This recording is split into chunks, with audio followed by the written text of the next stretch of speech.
celebrate Christmas. I guess right. You know, Like it's a they little very weird, right? clearly. I mean, if you're Christian in the Wizarding world, like that's something. I mean, it brings up a good question. Does the Wizarding heroes world are agree with the Christian. scientific view of how the universe came to be? Well, they're not immune to. Most definitely not. Well, they're not immune to colonization, and Oh, that's Eve's here. exactly True. Hey, Eve. Hey, Eve. So the fact that somehow wizards would be like exempt from this is a weird conversation. The fact that they would be like viewed as exempt from like the rules of colonization or like, you know, assimilation and like the spread of ideas. It just You're gonna tell me it's you're not gonna sit logical. there and tell me the Catholic saints weren't witches and wizards I mean, that's a that good just didn't give a point. fuck about secrecy or anything? I mean, Listen, the section of secrecy is relatively new, actually. Right. So like it wouldn't be beyond our imagination. Yeah, but like Right. the Catholic Church also is like, at least like the Bible is like, They don't like aware- magic if it's not aware flavored as magic. miracles. Yeah. Yeah. Well, like and it's go ahead. okay. So like in like ancient like Hebrew traditions and stuff, like there's pictures of like Jesus with like a wand, you know, because he's seen as like somebody kind of magical. Yeah, there was black magic and white magic. Yeah. There was like this Well- whole scene where David went to a like, or no, not David, Solomon went to a witch for like to divine some. No, it was Saul. No, it was the fucking king that came before David. Anyways, That's Saul. That's Saul. Right. I always get him and like New Testament Saul confused. True. And he went to a witch and she performed like dark magic, but it very clearly specified that it was like black magic. So like there's like accepted in the Bible, there are accepted versions of magic, and then there are other ones that are like detested, you know? Well, it's like there's a lot of evidence to suggest, at least in terms of like Catholics go, and the fact that they, you know, every Bible you have ever picked up has been touched by the Catholic Church, inevitably. There's evidence to suggest that they added in a lot of stuff about like witchcraft, to really, and more specifically, like the I have to look that up. To be like disapproving of witchcraft because they wanted to differentiate the miracle workings of Jesus from other miracle workers at the time.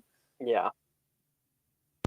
This is an insane conversation to have. Right? What I like is it's not about doctrine. This is just about history, you know. So it's history discussion. It makes a good cold open. Totally. Anyway, Harry Potter. Anyways, that's why I think they should have Bible study in Hogwarts. Oh my god. And because of this express purpose, I have thought that, like, oh, you know, because there's different, like, magical cultures around the world, like hoodoo, voodoo, that kind of stuff. And I'm like, definitely there would be, like, Orthodox, like, Hebrew magic. Absolutely, because they have their own versions and stuff. Yeah. Just cool things to think about. I don't know.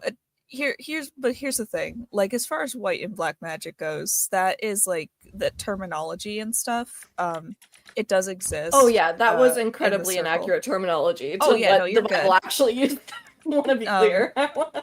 But like in terms of like how more modern understandings of thought about how magic goes, and like people who are practitioners, there is no such thing as white and black magic. It's all just magic. Because do you see what Maple said in private chat? Listen, we've extended far past my knowledge of Christianity. So sorry, me and Jess are private school kids. Is it private Catholic school?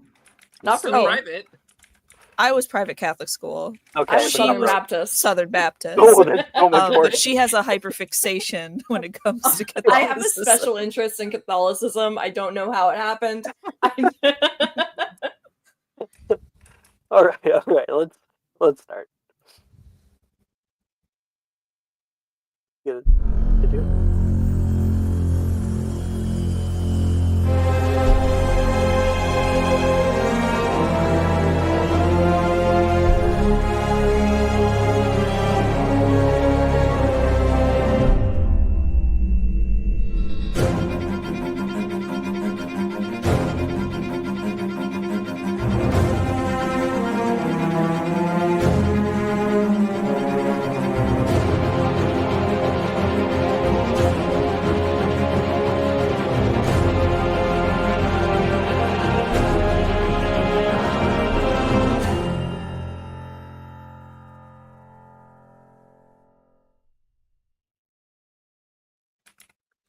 Hello and welcome to Magic Mysterium for Saturday night. We're here with the full cast. Pew, pew, pew, pew, pew, pew, pew, pew.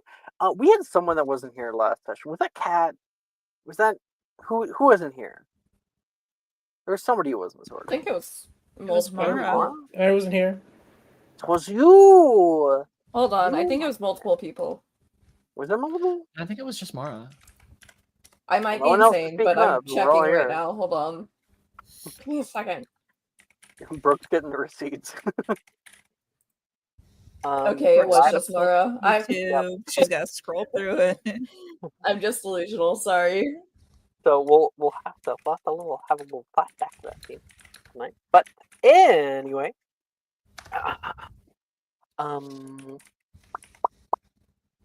last episode we went on the train.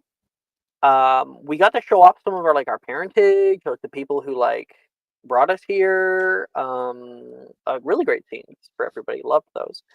And then later on, we got to the actual school itself. We added a cool new flavor for the Hogwarts boats. We went under the waves. Super cool. And then we went up and got sorted as normal. I don't think we had any time after that. We didn't do common rooms or anything. I don't think we had time. I'm not mistaken. Anyone remember common rooms? Nope. Yep. Cool. So that's kind of where we're leaving off right now.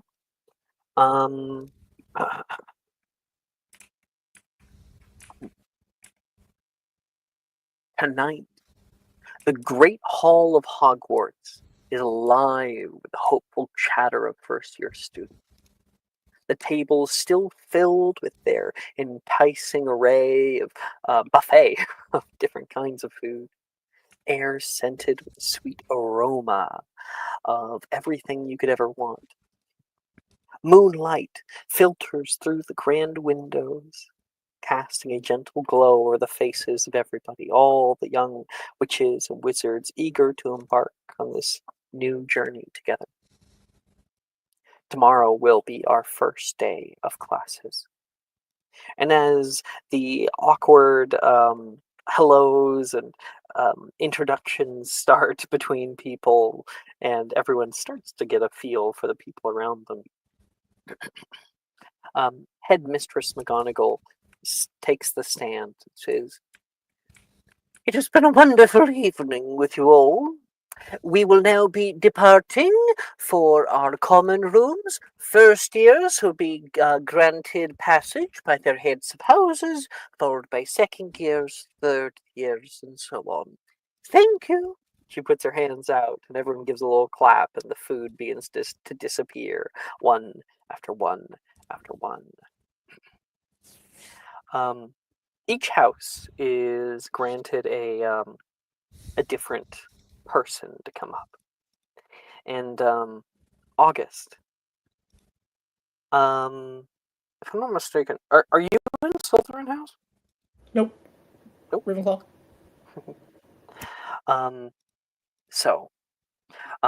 August himself is kind of sitting in Ravenclaw thinking about it all. Slughorn has already came over afterwards, giving you a good pat on the back and whatnot. And each head of house shows up. You guys all depart through that old castle. feeling the very history around you, etched into the architecture, shown in the weathered stone, worn smooth by years of footsteps and handprints. And all of you are taken to your individual common rooms.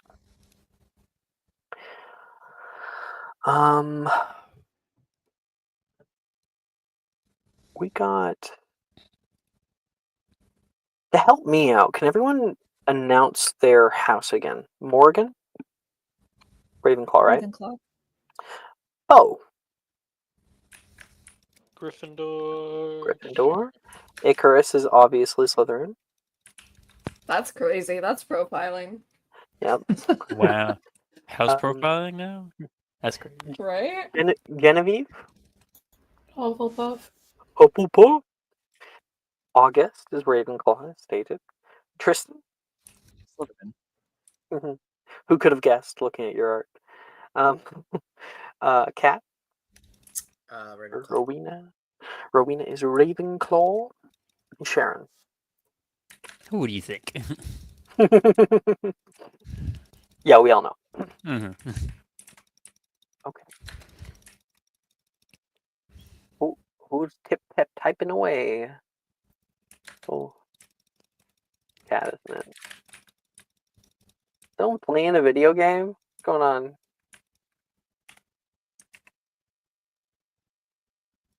Can we mute if we're playing? Okay. Genevieve, our only resident Hufflepuff. You walk through the doors, directed by Professor Bruce, into your new common room. All around you, the common room is alive with light, candlesticks, and little edge lighting. The windows themselves stained glass. Can't really see outside of them, but the prismatic array of color that they bring into the space is enticing. The greenery that hangs off of every wall and is on every corner. It's just enchanting. Boys are on the left, girls are on the right, and almost forgot. There might be a present for everybody, just out at the back. A present? You can hear Rin kind of perk up next to you. And Genevieve, you watch as everyone starts to move over toward the fireplace. An ongoing tradition that will be happening at every one of the houses this year. Come on. Genevieve, do you follow in there or do you go exploring? She'll follow them. You come up in the back where the group is all gathering around, and you happen to be behind who? Genevieve? She's not really friends with anybody yet, so I know. I think she's just kind of off to the side, like kind of trying to just see around people. Just not an option. Roll. We'll find out how many Hufflepuffs we have, and then you shall roll for me. My friends, let's see here. Students, we've got 1, 2, 3, 4, 5, 6, 7. Roll me a d7, please.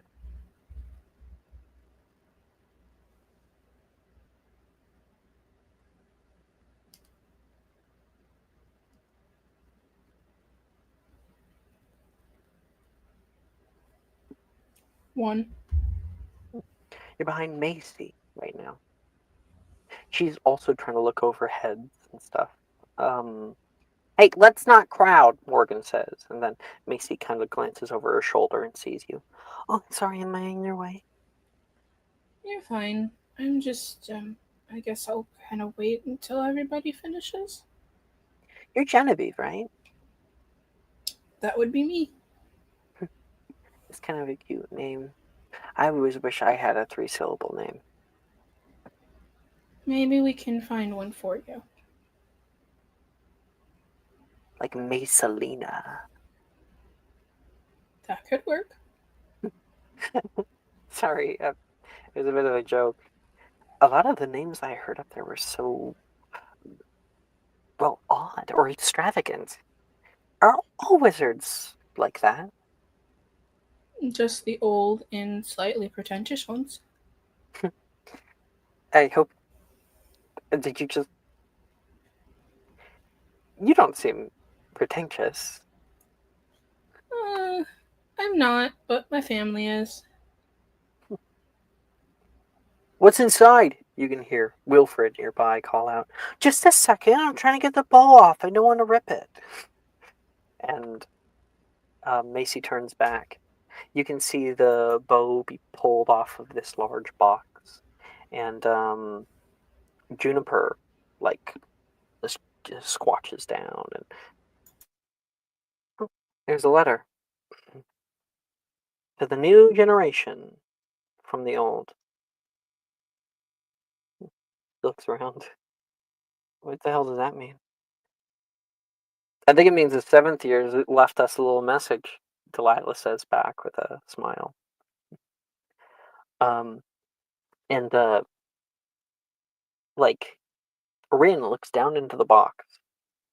There's nothing inside. What? No, I mean, like, there's nothing inside. And she pulls out of the box, and you can just see it's like darkness within. Let me try, Morgan says, and goes up to the front. He sticks his arm down in the box. 1 second. And a moment later... Oh, that did not load right. There we go. And a moment later, he pulls out... What the heck? It's a very large bar of, like, soap still in the box. Wilfred's like, "No way! Let me see that." He kind of snatches it from Morgan. "Hey, that was mine by Finder's Keeper." "I'll give it back to you. This is a frog spawn soap." "What's that?" "Well, you can make a lot of frogs from it." Morgan starts laughing loudly, and he gives it back. I want to go. I want to go. You can hear people start to gather up together. Okay, let's just, like, form a line or something," Rin's saying, and no one listens. Nolan kind of is forced to the back. He does not do well in crowds. And I imagine that you as well are kind of forced back there. As people start to pull out different odd things, Nolan next to you just kind of lets out a sigh. Lively crowd. Well, I hope they all find whatever it is that they might enjoy. Oh. Hello. I think... Have we met? No, I don't think so. Nolan Anderson. Genevieve. So, were you expecting Hufflepuff? My mom is Hufflepuff, so I kind of thought maybe. Dad's a Gryffindor, though. Well, my entire family's sort of been Slytherin for ever. So no. Oh, no way. You're a legacy breaker. Very nice. Well, let's just say the hat does take into account what we want. Hey, after everything that's been going on for the past few years, yeah, I think a change of pace might be good. Hey, Nolan! Come over here! I'm being called. Nolan pushes through the crowd. Excuse me. He grabs his. Macy comes back to you. And she goes, Genevieve! Hmm? Look! Crab claws. And you can see what look to be giant, like, plastic or foam, like silicone crab claws, and that are like gloves on her hand, and she snap both of them. Interesting. What's that? Is that your phone going on? She kind of like looks at the kind of crab claws, kind of touching them. Are they like okay? Do they snap on their own, or are you snapping them? Oh, they have a mind of their own, she says, and like starts to like attack you a bit, but then immediately backs off. I hope that they can be used as like oven mitts. They look thick enough. You like cooking? Oh yeah. I'm trying to figure out if there's like a little kitchenette or something that I can use, because the food today was great. I don't know who they have cooking us food, but it's exceptional. I mean, Michelin star. it's usually house elves. How's who? Wait, seriously?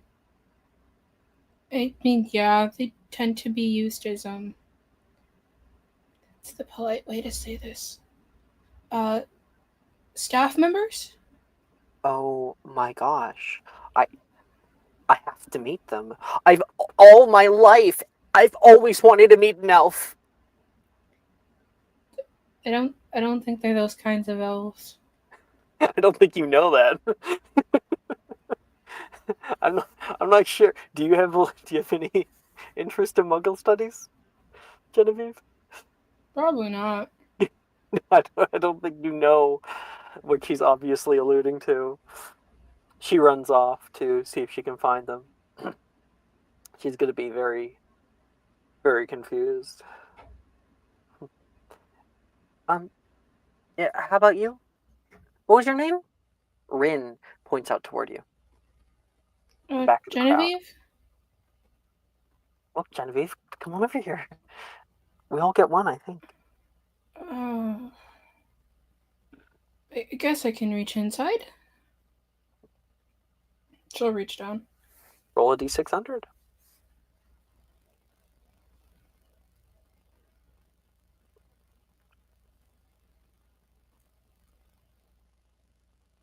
$102.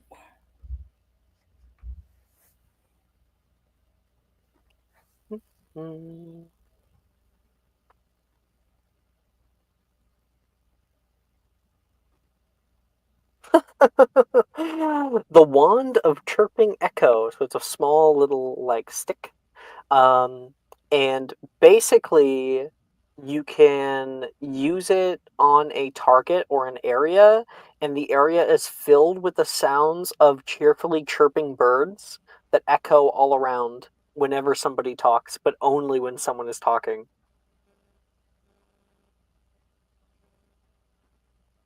Nice. She kind of looks at it before she will pocket it. Well, I don't know about anybody else, but I'm gonna go clean my bed first. Reach you there, Delilah says, and starts running up the stairs. She'll run after her. Make an athletics check. Oh.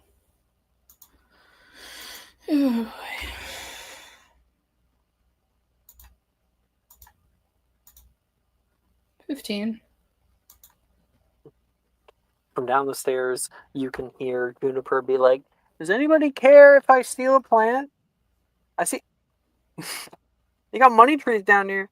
And Delilah failed. You and Delilah are neck and neck, and you kind of pull ahead. Come on. And she puts her hands in the air, takes a step back at the top of the stairs, and allows you first pick. You can see a large open area, the archways with like yellow curtains hanging off to one side and pinned, and you can see inside all the little rooms. Mm-hmm. Boiler in the middle. I know that the Hufflepuff dorms are like in a weird circle. Mm-hmm. So she will take the bed that's at sort of like the head of the circle. Totally. You enter into your own little room, and once you claim that, Delilah runs forward and claims another one, and you can hear Rin and Juniper getting in from behind. Macy's still gone, obviously. And I think she'll save the bed next to her for Macy. well, if you might recall, Hufflepuff dormitories actually have separate rooms. They actually have Oh walls. yeah, that's true. Yeah, but there's no real door; it's just a curtain. Mm-hmm. And so, as you enter into your own little room here and look around, it's much, much smaller than the rooms you are used to. It's definitely classical accommodation, but nothing terribly fancy in comparison to some of the stuff you have access to, the modern lavishes. Mm-hmm. What do you can of course see that your like luggage luggage has is been here? brought here. Yeah, probably the Like moment 20. you like step in and like it shows up, right? She And had like 20 bags, so so it's just a big like pile of them into the room. mm-hmm. Do we like should we like fade and then like fade back on the how the room changes? Absolutely, because 90% of what's in these bags are decorations. All right, Maya, as Genevieve, like claps her hands together, getting the dust off, puts her hands on her hips, and looks at her new room. What have you transformed it into? Her room has become essentially a pink paradise. Um, it truly is. Whoever let her decide to decorate her space made a mistake. I have a picture that I found online actually. I'll send. Um, Truly, don't ask her any questions. Um, yeah, Oh my goodness. it There's so is. much frill. There's bows and oh like it's like pink and white. Yeah, Very pink and white. yeah. She brought a carpet. Don't ask how she fit that Like in a bag. pink lanterns from the ceiling. Yeah, big plush woolly carpet. I'll Mm-hmm. send music for Eve. Forgot to do that. Here you go, Eve. Oh, and Ito's here too. But yeah, just very, very, very pink. Um,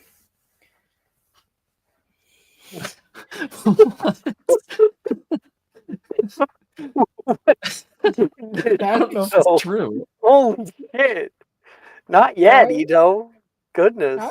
crowds remind him of parking garages. All right.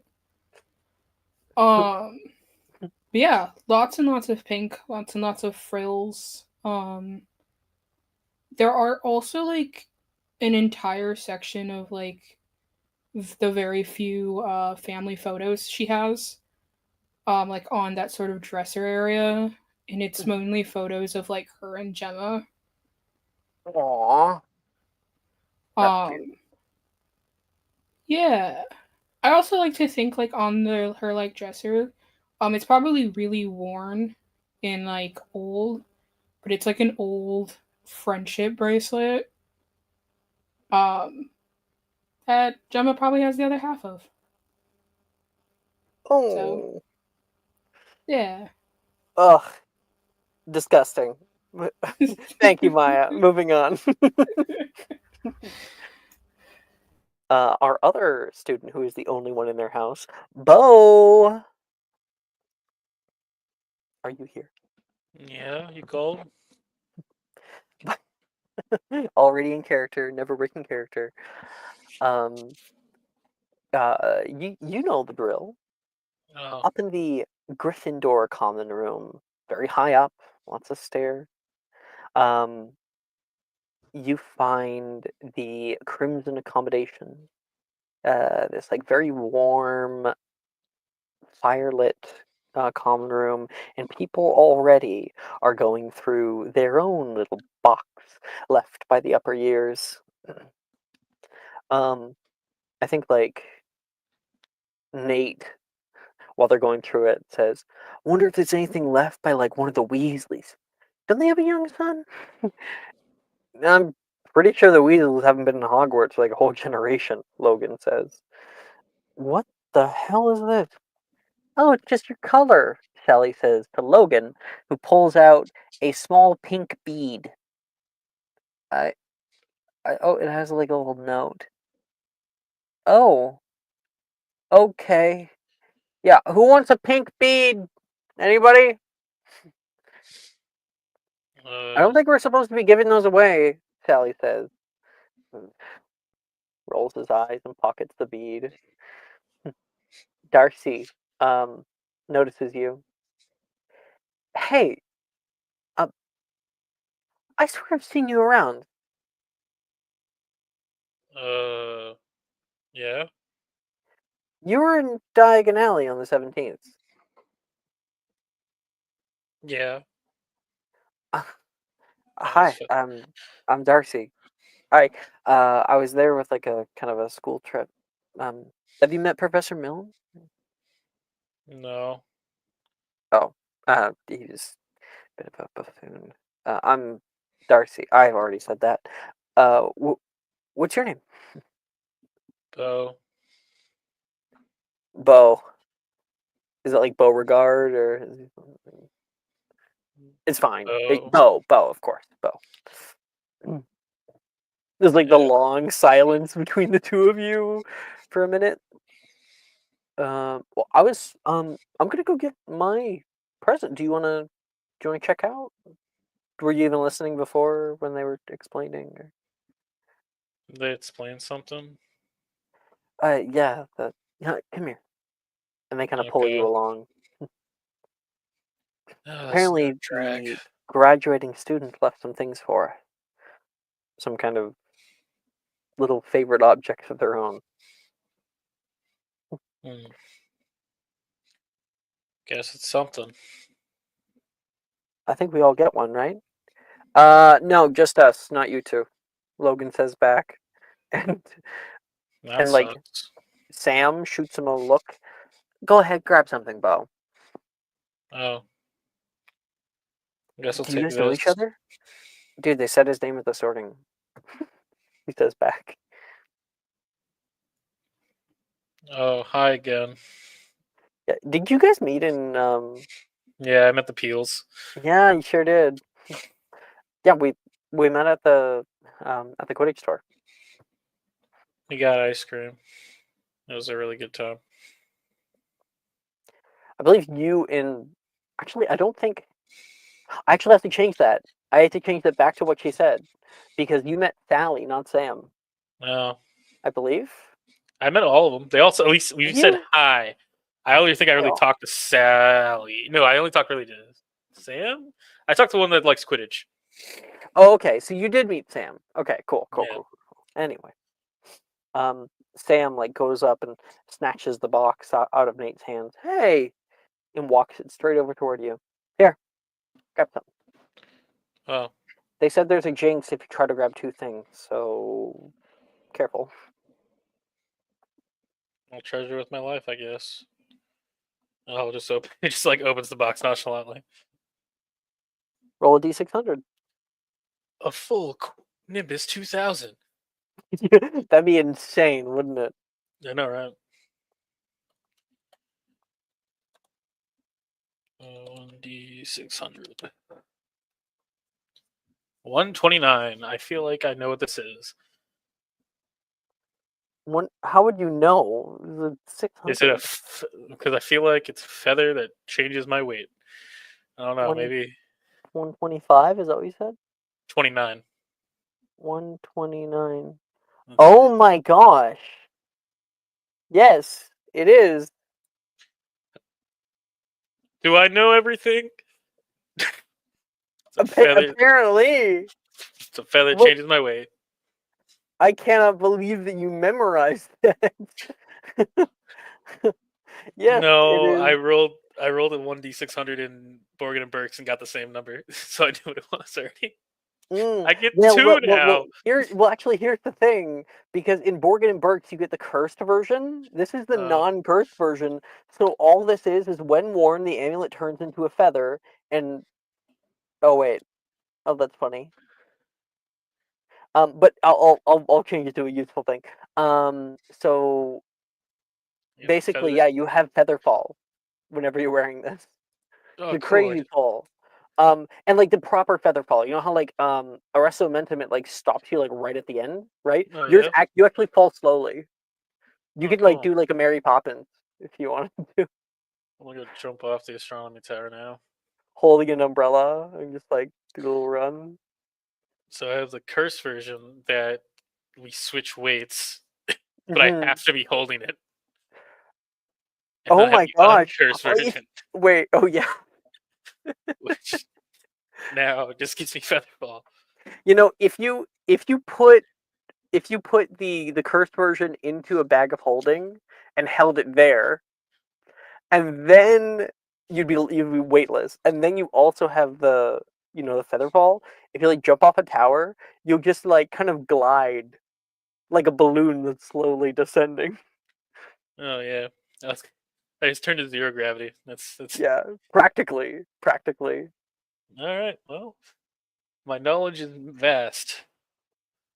I shall take the feather falling necklace along with That's my dope. other feather.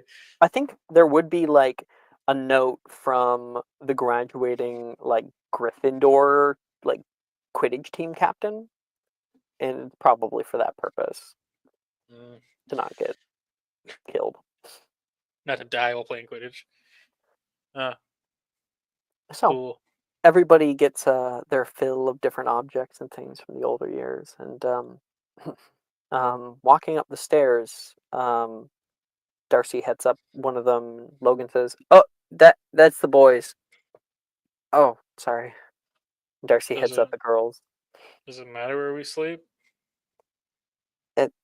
I Well, you get to pick, but kind of.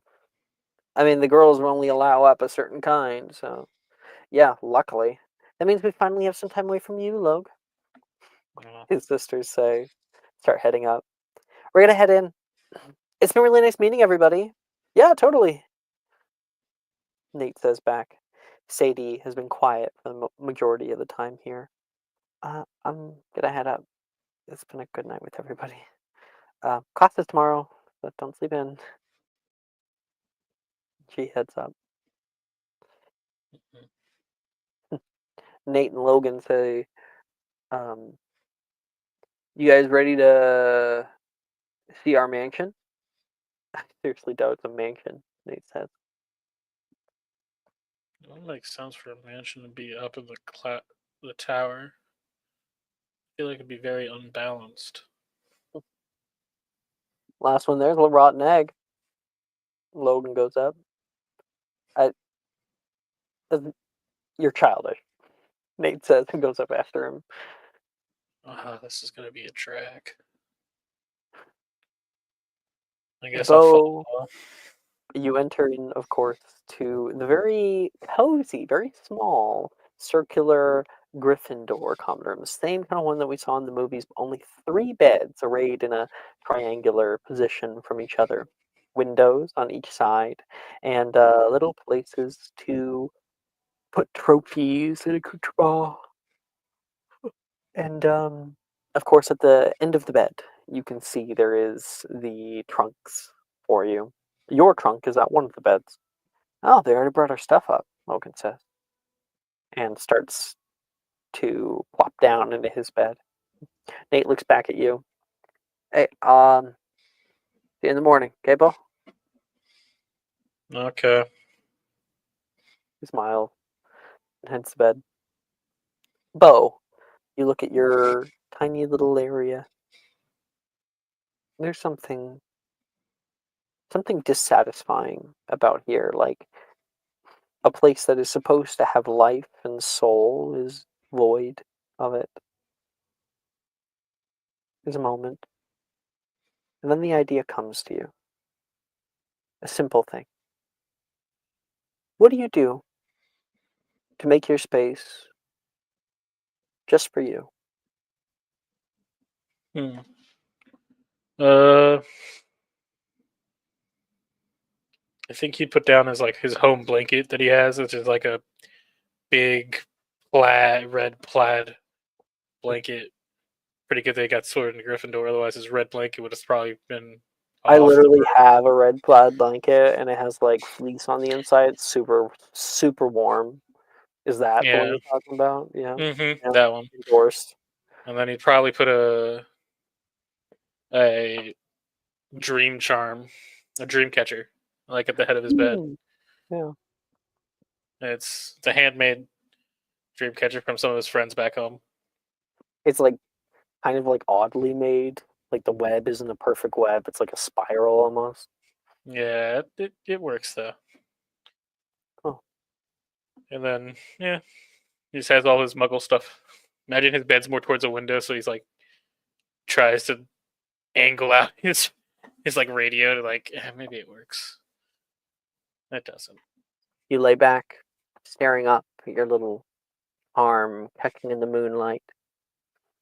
Take a deep breath and try to accept that this is your new life now.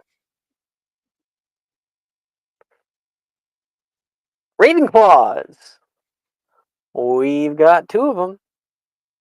Wait, August 3. We've got 3 of them. Walking up to the very, very tip top of the Ravenclaw Tower, there is a captivating view of a clock watch-like interior. The lower floor with a pit in the center and a spire with fire inside of it. Like rounded couches that go in long leads. There is places to practice music with stands that hold nearby. Upstairs, you can see there's a whole library that stretches from all around.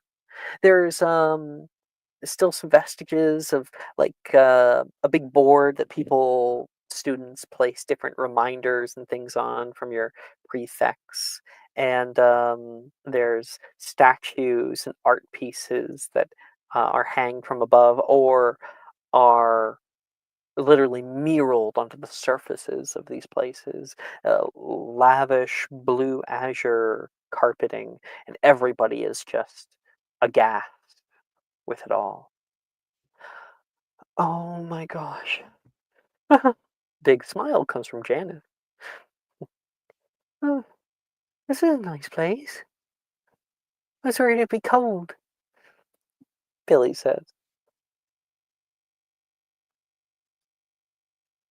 It's pretty high up.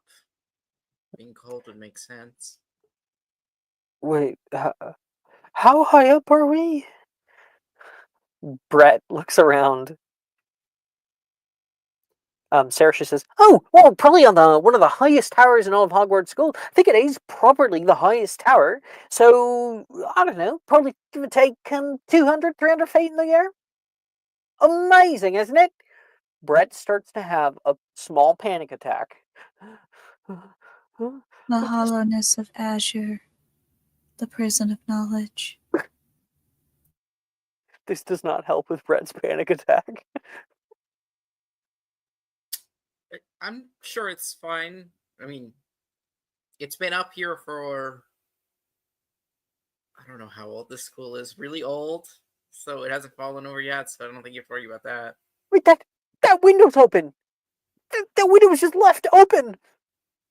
Yeah, it's just a window, Brett. You can hear Janice say back. Yeah, it's just a window.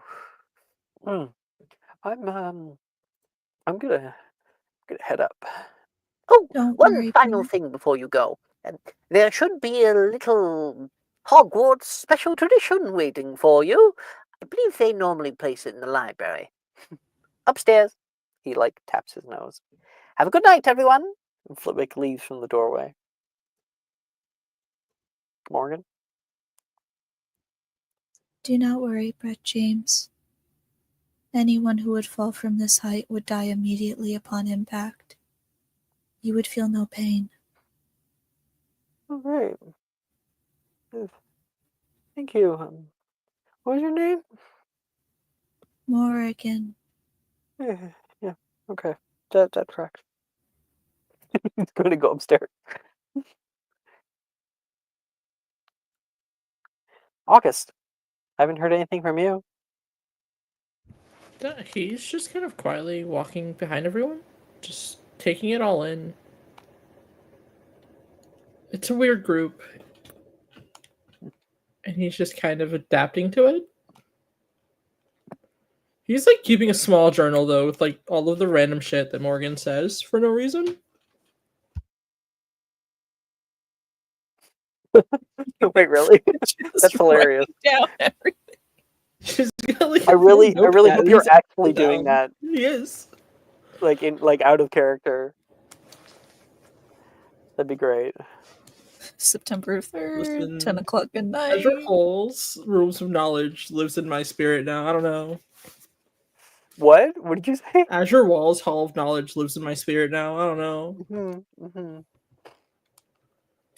know. Rowena, you can see people heading up the stairs. Billy turns around and gestures for you to follow her. I think it's up here. Yeah. And we're behind you. You remember what Gemma said about your name.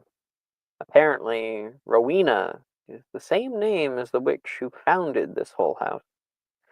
And when you reach the second floor, you can see a statue of her. Oh, probably about 12 feet tall. And she's beautiful. She's like some kind of Scottish queen. She's got a robe that hangs with a wide hood. You can see these eyes look very, very kind. Lips pursed together like she's holding in a secret.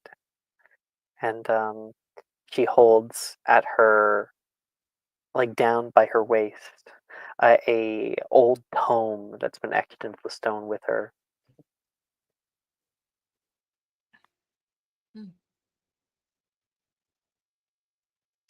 Well, she doesn't look like me, even though she has my name. So there's that. Morgan, August, you can hear Rowena have this little outburst of thought.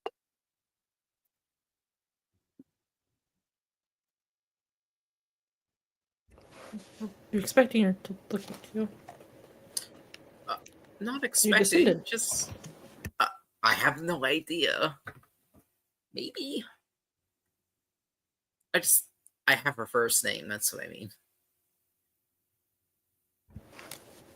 That's fair. It'd be pretty cool to be a descendant of one of the founders. Yeah. In the background, you can hear, "Oh, I found it!" Oh, so I guess someone found the thing that we were looking for? It's just in the background. I wonder if it's a Didn't mean book. to derail. It would make sense that it would be a book because it's in the library. Right? Let's go see what it is at least. Hopefully it's No, a good one. I'm not opening this until everyone gets here. Hey there! She looks up and can see Rowena and August heading over. Over here! Some kind of Hi. present, like it's Christmas. But it's September. Not a book then. I don't know about you, but I certainly could start celebrating in September. What's inside? I said I'm not opening it till everyone's here. 1, 2, 3. I think, aren't we? Wait, no. Where's Morgan? Morgan, where are you? Right behind you. Oh, screams to high heaven. No one saw her there a moment prior. Whew, whew, whew. Man, you frighten easy, Janice says, and Saoirse puts her tongue out at her, still hyperventilating. Doesn't say there, Miss Caro. Don't the Caros normally go in Slytherin house? Janice says toward you, a little snide. I don't know. I mean, you don't know. This is the first time I'm hearing the name Carol. She looks at you confusing, but doesn't seem to want to press the issue anymore. All right, everyone's here. Saoirse, like, helps herself, and Reese bends down. You first. All right. And like Ravenclaws would, they kind of line themselves up into a little horseshoe where people are going single file. Reese goes first, and he pulls out a what? Hey, it's a whole chest, like a little lockbox. What is this?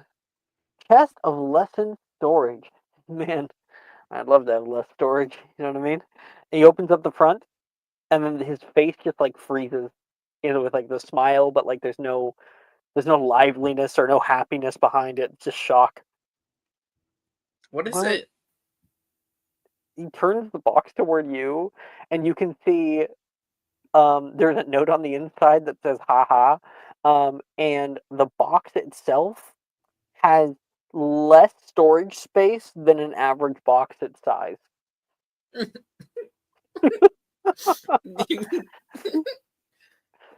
Great. Seems you got pranks.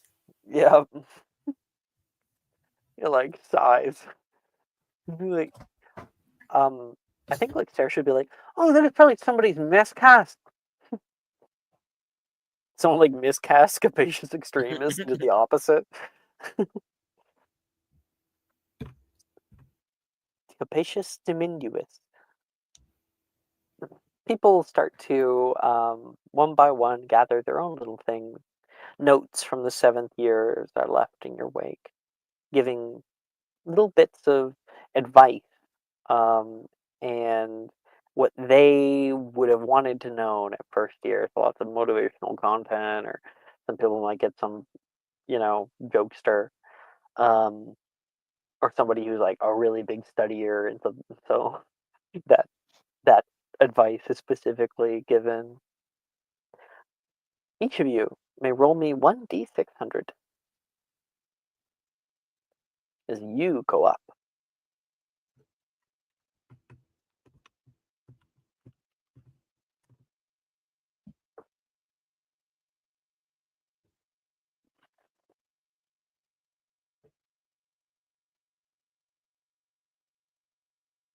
Anybody ready? Yep. Yep. Okay, guess what'd you get? 97. Ooh, double digits.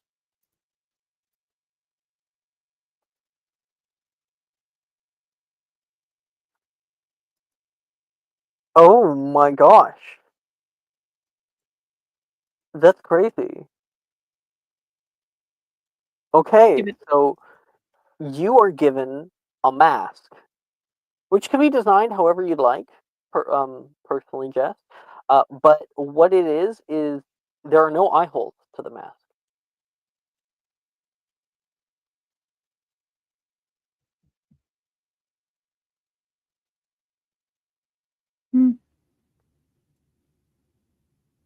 An omen.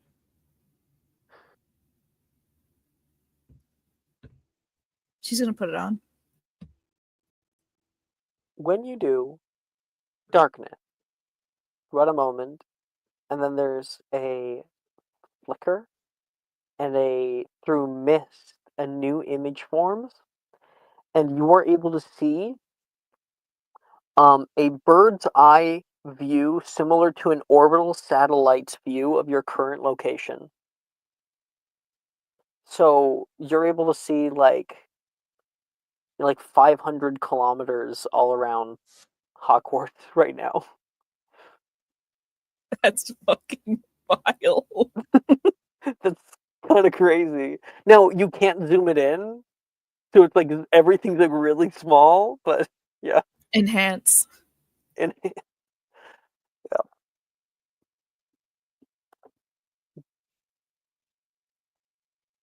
Okay, Cool. Kat?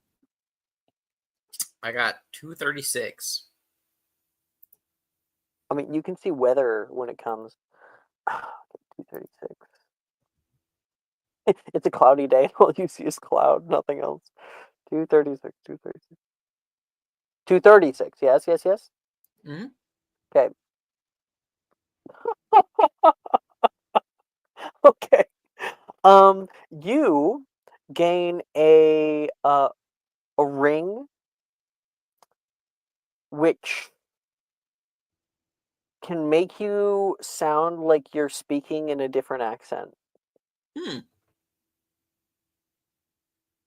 So you could suddenly sound Scottish, or you could sound like anything.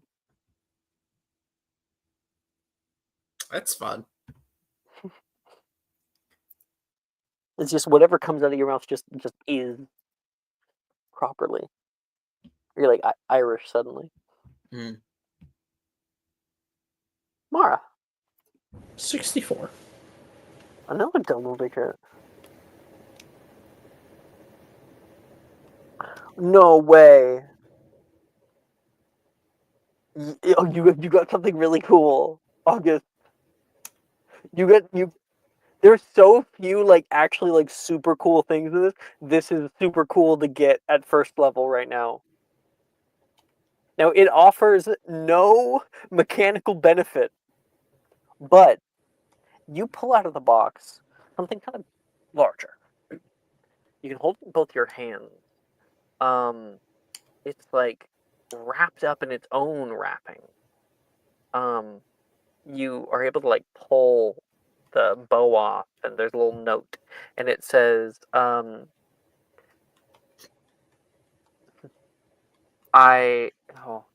it says, style is an outward expression of an inner truth. Try to show your truth. And you find the Omni dress. It can turn into any type of apparel, like bottoms, tops, shoes, hats, all of that. Maybe not hat. And wait, where was I? 54. And it can even imitate armor, but it doesn't actually work as armor.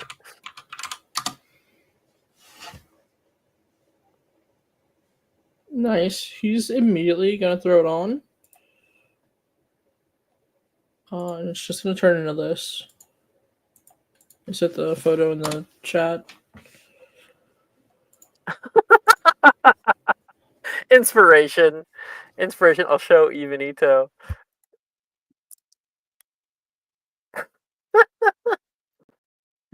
An outward expression of An inner truth. August is a dinosaur. Oh wow. Oh, Eve likes it so. Black.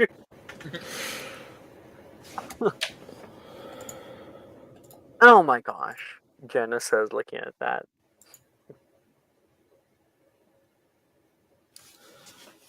What? Come on, this is pretty great. I wonder what else it'll turn into.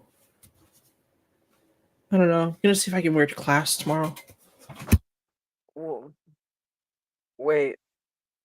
The hell is this? Brett says nearby, and we get a glimpse. Monocle of entropy. Staring at something long enough through this monocle will make it fall over. Cool! That sounds so useful, Brett. Brett, would you like my mask? I think it may be broken. You're terrible. Could you take a look, please? You're terrible. Oh, I have a little bit of experience with magical objects, actually. Yeah, let me take a look. Do you know where the runes are on it, or are they on the inside? He starts screaming high pitch the moment he puts it on. He flings it across the room. He's now on his butt, on the ground, kind of one arm holding himself up, looking around. Oh, Jericho seems starts like you laughing. fixed it. Thank you. She will go over and get it back. He just, I don't think he has anything to say. He's just like breathing hard on the ground as the camera will pull away from him. Sorry.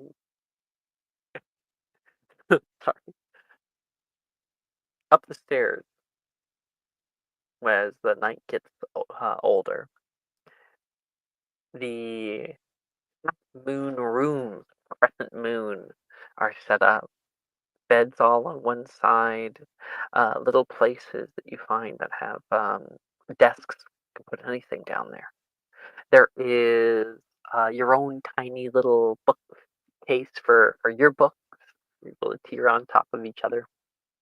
And there is large plush not curtains, cushions at the edges of the windows.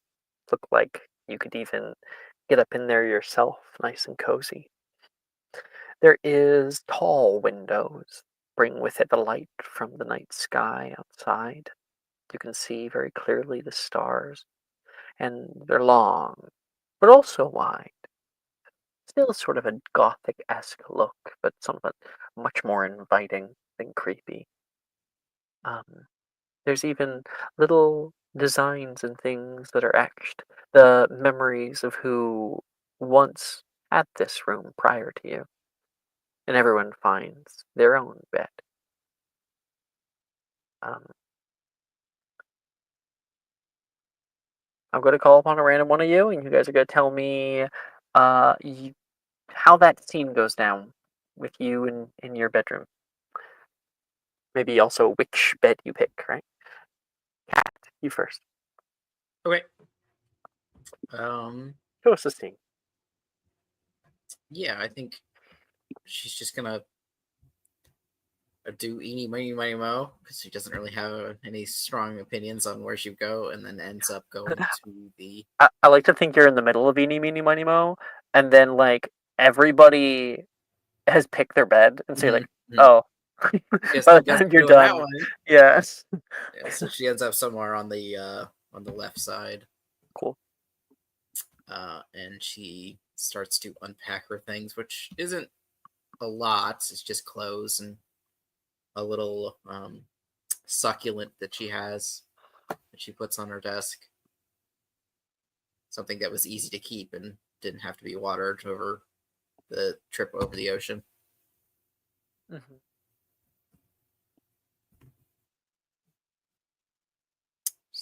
Mostly just very, very minimal in terms of like actual impact, other than obviously her clothes and this little plant. So she just sits on the desk watching other people. I'm already zoned out. Can you tell me what the plant looks like? Yeah, it's just it's a succulent, so it's like a little succulent aloe vera plant, basically. Yeah.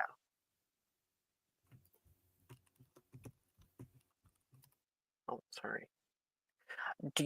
Yeah, no, it couldn't be that. Too bad. All right, so that is Rowena's room. August, you're up. Tell us the scene of when August finds his bed. I think he's gonna like walk in and immediately head for the bed closest to the window. Brett breathes a heavy sigh of relief.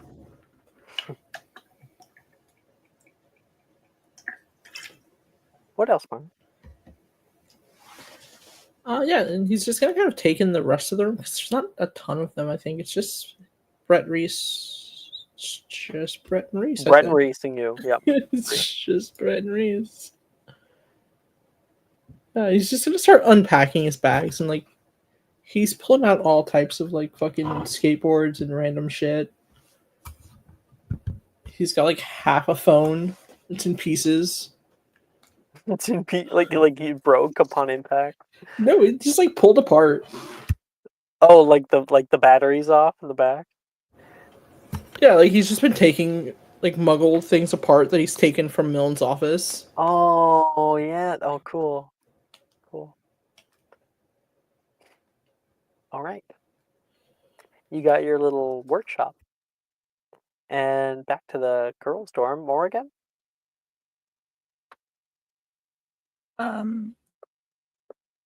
Is there you found your bed?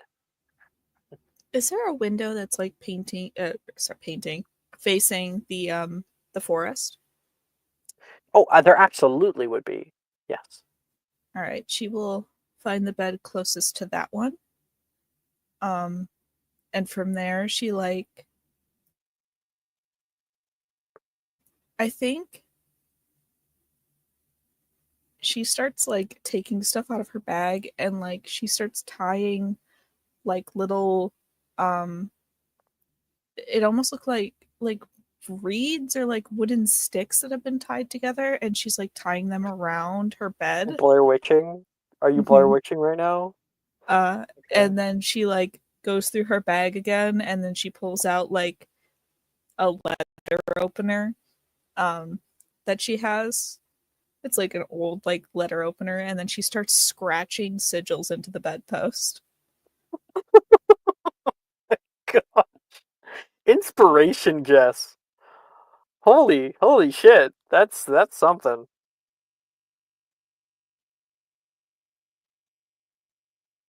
Seeing as Dumbledore lit his curtains on fire or whatever, this act of vandalism is fairly common, I guess. Okay. Our Slytherins now. Got 3 of them. Icarus, Tristan, Sharon.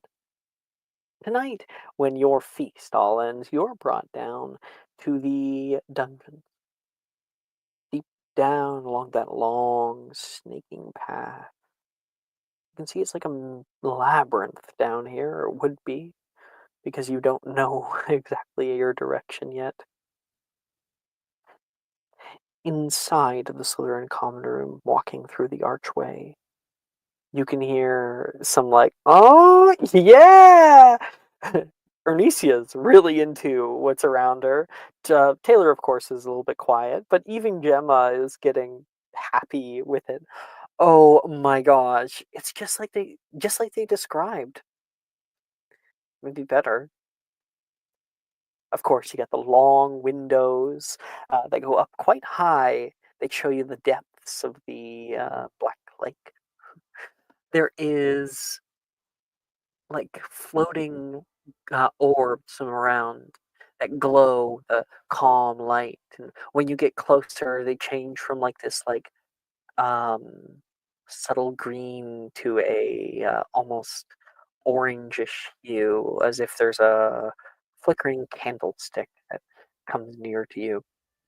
There is a fireplace in the middle with black leather upholstered couches to sit on nearby, little globes and extra details that have been left here from faculty long ago. And there are carved designs into the black marble. You can see almost snaking with the very veins of the black marble, these white lines. There are depictions, not that dissimilar, almost to Greek art.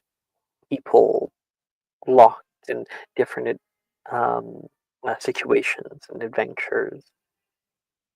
There is also a large amount of snake motifs around here. Chandeliers hold it, the top of goblets, the edges of stones, little fangs, and scaled textures that move through different subtle spaces.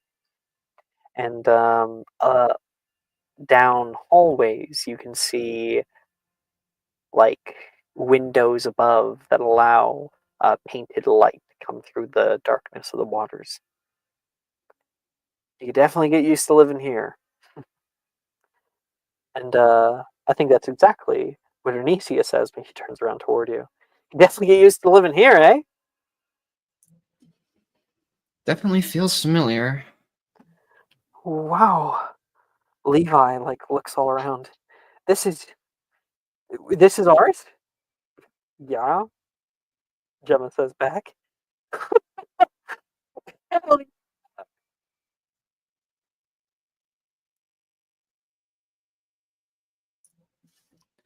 It'll do.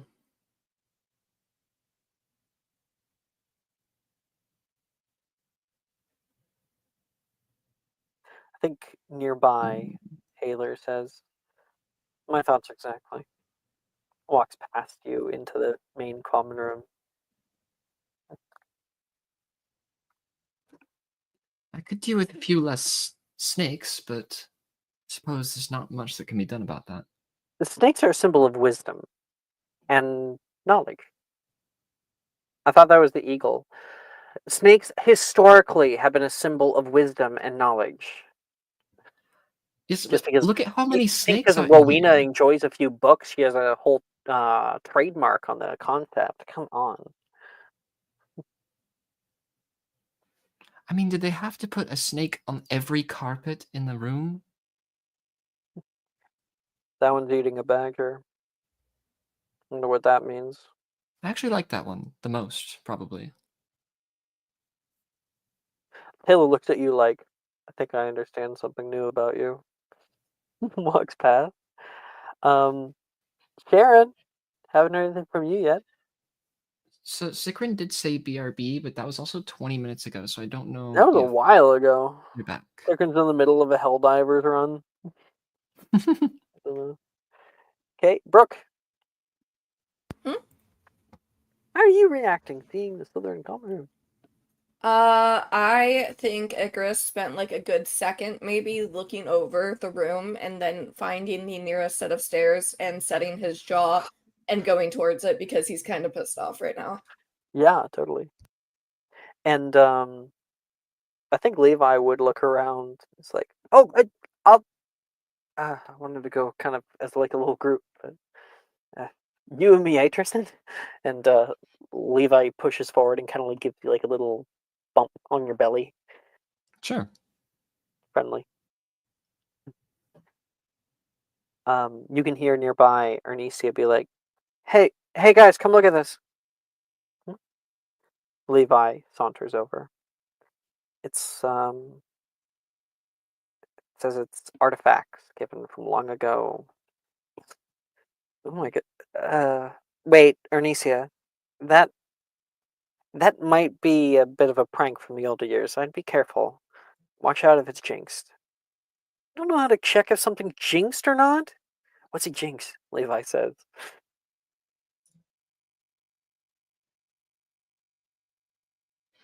It's sort of like a charm, but very rather short term. Usually for pranks. You really don't know what a jinx is. Wait, Tristan's a Burke. He would know everything about item enchantment. Here, give it to him, Gemma says. Oh, okay. Okay. And Ernesia I can thrusts it take into your a hands. I can take a look at it, but I can't say I'll know everything about it. Make an investigation check. Sure. Let's do that. This will go nothing but good, surely. That's a 7. You do see that there are runes on the side of the wooden box. They're Eldar Futhark. You don't know enough about runes to know precisely what their effect is going to be, so you're not sure.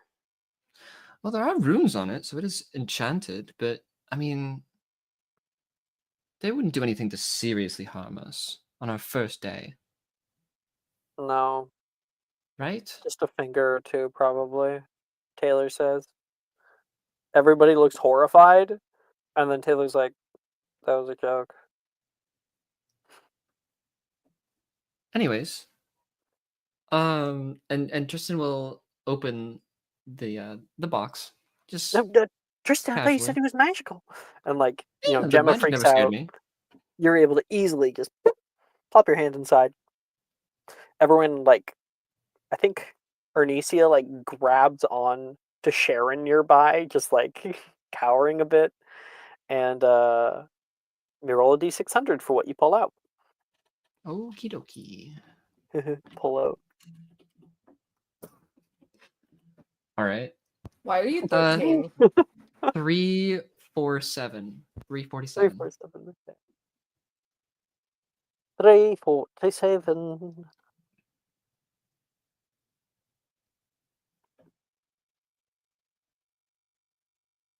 Oh, goodness. Okay. So this is a hat It is from Borgin and Burks. So actually, you might recognize it, Tristan, from like years back. Um, it's it is a hat that, when worn, will make the user look grotesque, but not to themselves. The note says, "Gift to your enemies." I think I want to say Tristan does recognize it only because he's been tortured with it before by, I don't know, maybe like his uncle or something, like as a joke. So he'll like kind of like stifle a grin as he pulls it out. It's yours now. Oh, there could be some useful things in here. Here, Gemma, you try. You're sure it's not gonna bite me? I got all my fingers, don't I? Okay. She puts her hand in, like, I'm sure it's gonna be something like super cool. Wow. She pulls out something that looks cool at first glance, and it is cool. She pulls out a small chair that extends out of her hand. She has to drop, and it is a comfortable chair. This miniature chair fits into the palm of your hand until placed on the floor or ground. It then transforms into a full-size chair. Sitting in it will provoke any humanoid with an 8 wisdom or lower within sight to wait to feel intense jealousy of your possession of the chair. See? That could be useful. Pocket chair. Cool. I wonder if they allow chair replacements in class. I'm sure it's worth a try. Definitely worth a try. He chuckles. Um, I guess that's everyone here. So, Sharon, you're not back yet? Are you back? No, not yet. I'm back. What There you are. We're doing said Slytherin right now. All right. We called your name earlier, so I don't. I wasn't here for that. Okay. We just entered into the Slytherin common room, and we're Icarus has gone off to his bed. He'll get a chance in a moment, but everyone's going through their box. See what they get. Gemma was worried that it was like going to be cursed. They gave it to Burke since he's a Burke, and he was like, "It's magical. I can't tell though." And then, like a boss, Tristan just put his hand right in and pulled out a hat that makes you ugly. To give to enemies. And then Gemma pulled out something. It was a comfortable chair that when she sits down in it, people with low wisdom become jealous of her sitting in the chair. That's cool fitting. chair. Yeah, That's fucking fitting. dope. So good. And when Gemma starts sitting in it and like looks like really happy with herself. Oh, Sharon, what are you doing over there? Come on, grab something. She calls you over from the other side of the room. What's over here? Arnesia perks up. I think the 7th year's left this for us. It's so far things to give to your enemies. So my chair is way cooler than just that. Sharon kind of just stares for like a quick second, and is like, "All right." I think it's the Borgin and Burke's bargain bin. I think I'm gonna say that in a different tone. I think it's the Borgin and Burke bargain bin. Taylor says. Oh, my uncle has thrown out some things like this before. Not everything that goes through Borgin and Burke's is interesting or worth very much. Do they smell like trash? No. Unless you want it to. Does my chair smell like trash? Does it? I'm saying if these are off-brand things from your store, perhaps they got them from the garbage. As she pulls out a box. Make me roll me d600, please. D600. If Sharon rolls something bad, it would be really funny. I'm just saying. Speaking to It the would just sick, prove to her the point. dice. 94. Okay.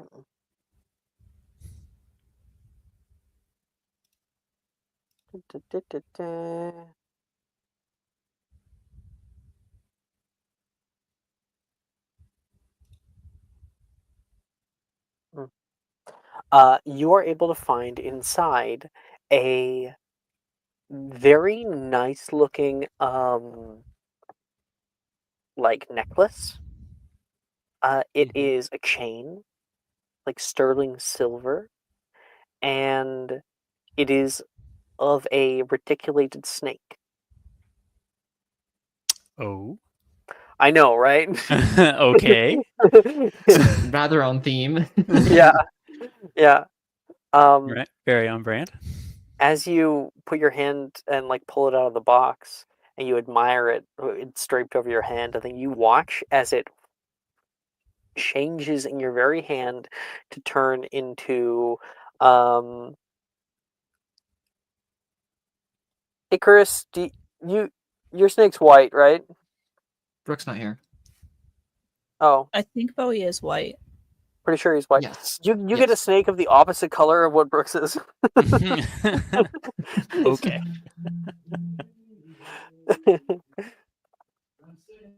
Alrighty. Oh, And I it curls recognize around that in your one. hand. My uncle had to get rid of it because it tried to bite someone. Oh, we should be the best of friends then.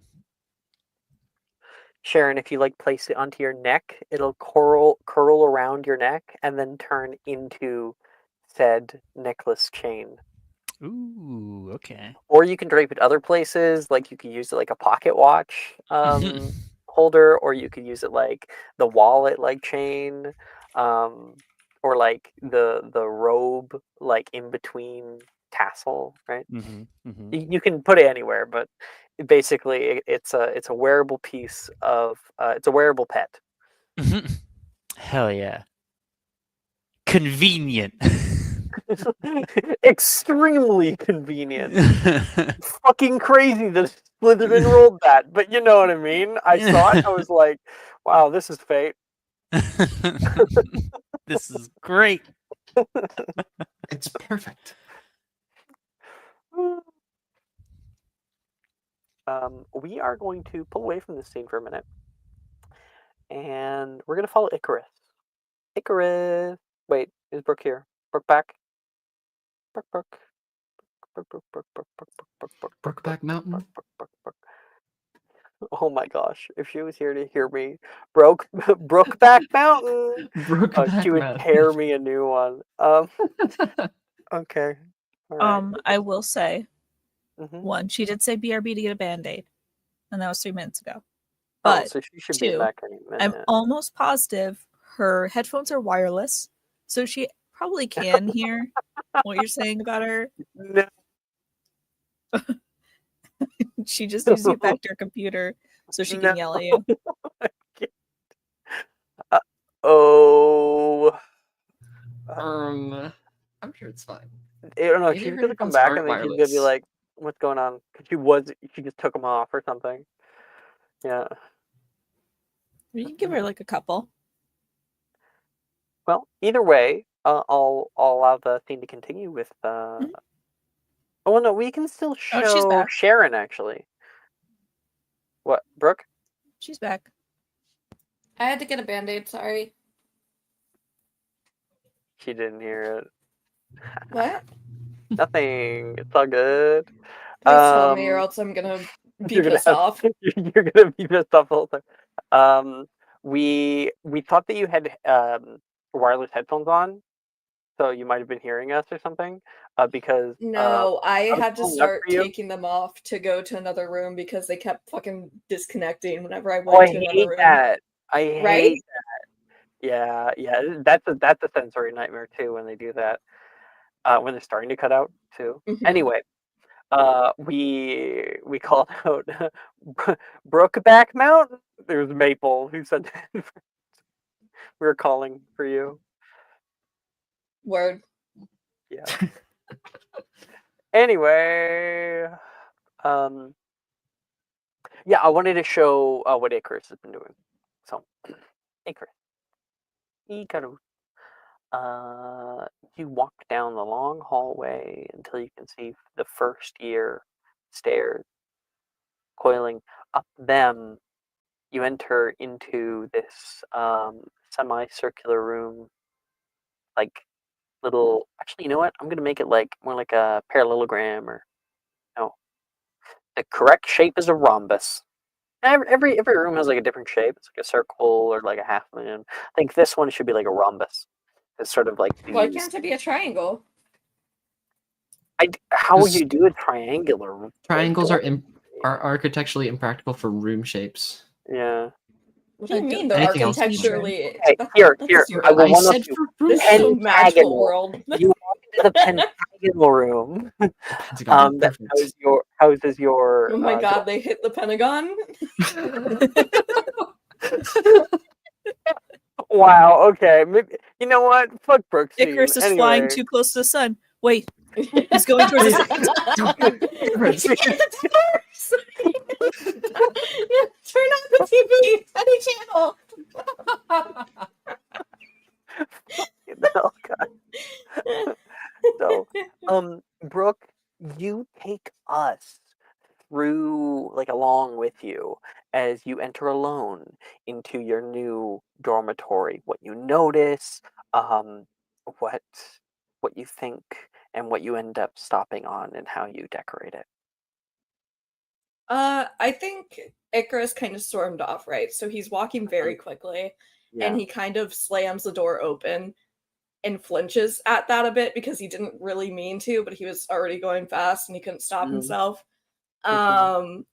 And just stares at the room with his jaw set and kind of clenches and unclenches his jaw, kind of bites the inside of his cheek. You see his like fist curl and then uncurl, and he very quickly walks to the bed farthest from the door and kind of starts angrily unpacking. Ooh. Damn. Like he's unpacking, but he's very much doing it with attitude and doing it very fast and messily. I really loved Brooke. Inspiration. I really loved that description of his little sensory. Yeah, that was great. So then we're gonna kind of fade time a bit for a little while, and you can hear what you're already all set up, but you can hear voices from behind you as the two boys are getting closer. I think we're up here. Tristan, this one. That's the second ears. It's hard. They're barely marked. He points up at the sign. Oh. You guys go up the stairs, and the door is like already partially ajar. I hope this is where Icarus went. Icarus, hey, you missed it. We brought the box up for you. You're the only one. Oh, what a shame. You all right? I'm fine. Here, pick something. We're all supposed to grab one. They're from the older Out years. of that box of junk? There's some cool. There might be some cool things in there. You don't know how many people have touched that. I'll get some hand sanitizer next time. Here. You don't have to touch the sides. No? Do I have to go get soap for you? He'll look at Levi and his like upper lip will curl a bit and he'll very quickly like stick his hand in there and grab something randomly. D600.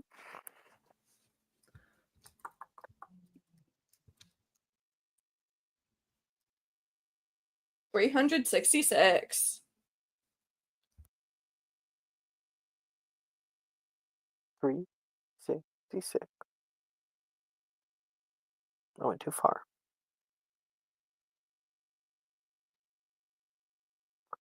You get the bag of everything you don't need. This is a bag that at any time. There are a lot of things that Chris doesn't need, and none of them are physical. At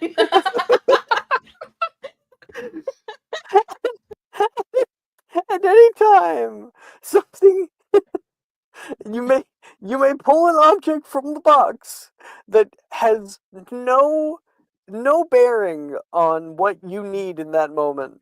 Oh my god, can I pull my dad from this? This is like I was the literally about to worst say, possible like, thing reach in, you for pull out your Icarus. dad like a rabbit.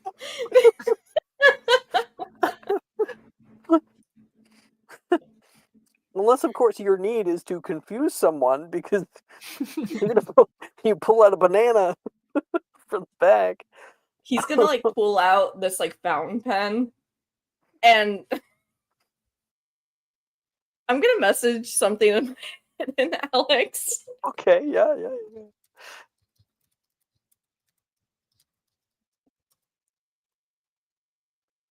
Yep.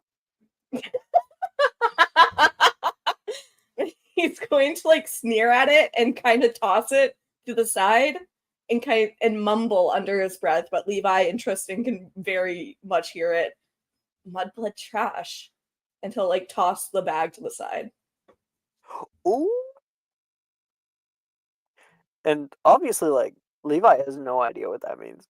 And so he There's just a reason. lets it pass. There's a reason most of these things are in there. I figure a lot of them come from Borgn and Burke's bargain bin. Huh? Taylor can be pretty funny at times, can't she? Was she joking about that? I'm not sure. I think so. I mean, Oh. she's kind of a weird one, that girl. It's hard to A tell little sometimes. quiet. Kind of like this You one. aren't. He points toward Icarus. Well, one of us has to be loud. No, we don't.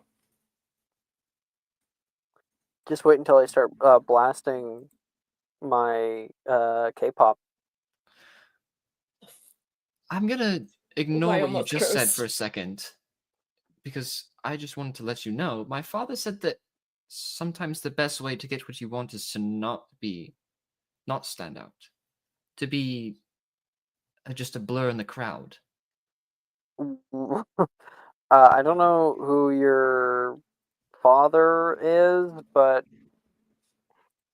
kind of sounds like no, kind of sounds like a nonce. That's a craven way of thinking. Well, then, I guess we'll see how Life it is works. but expression. You gotta show who you are. You don't do that, and have you really even lived? Well, unless who you are is annoying and he'll stare at Levi. Yeah. Or Kraft. Look back at you. Well, I can tell this is going to be a fun room. And Tristan will go over and pick one of the beds that hasn't been taken yet. Inspiration, Maple. That was a great line. Welcome to the Thunderdome. Welcome to the This is gonna be crazy. This dorm is gonna suck. God, the next 7 years are gonna be hell. Oh, don't even get me started. Poor Levi. Yeah. Poor Levi, I fucking referred to him as a slur. And Oh my You see, god. I don't He even doesn't know. He doesn't know the Won't slur until yet. later. Yeah. Guy. No. So he did. He just thought it was some kind of like little anachronism. Is it? how many times a session can I say that? Is it like a rating where you can only say Yeah, fuck once yeah. a show? Every PG-13 gets one of them, and this is a PG-13 show, so I only get one mudblood for session. Fuck. well, God. that's your second. Damn it! Now we have to put an age restriction on this video.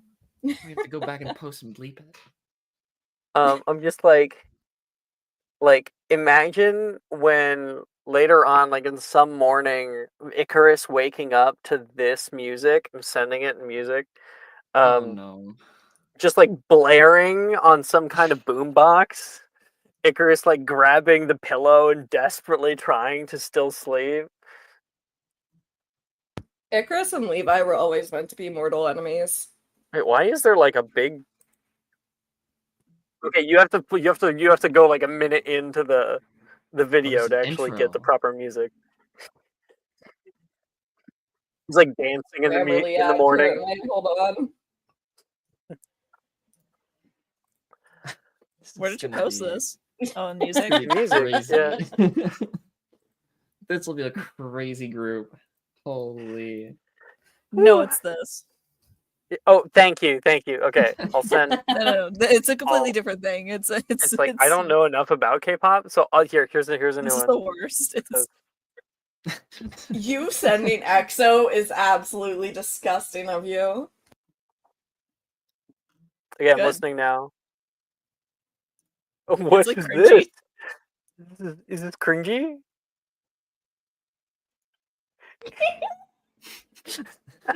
Wow. Okay, this is super incredible. edgy. This Wow. is awesome. God, yeah. baby EXO.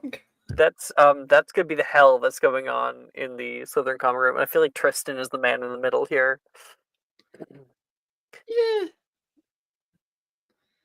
I don't think he cares very much. But we'll see, I guess. Sharon, Sekun, you better be here. she went BRB again. Oh, that was like 11 minutes ago. Again, like one after another. Sekran! Oh, if you hear me. No, it doesn't look like it.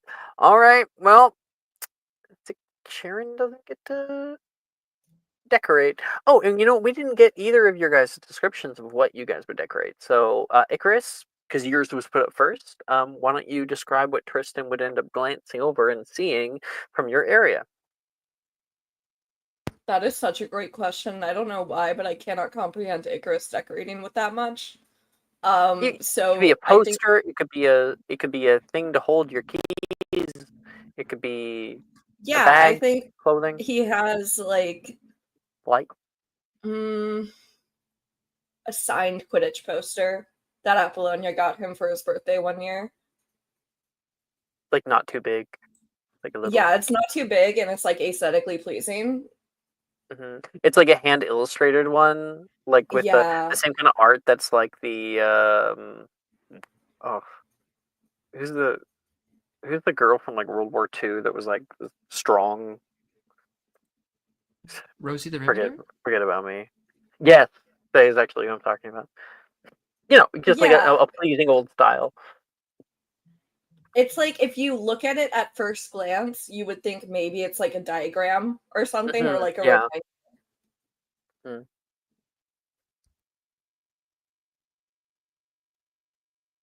I see what is in your mind's eye. Mhm. And that's basically it, right?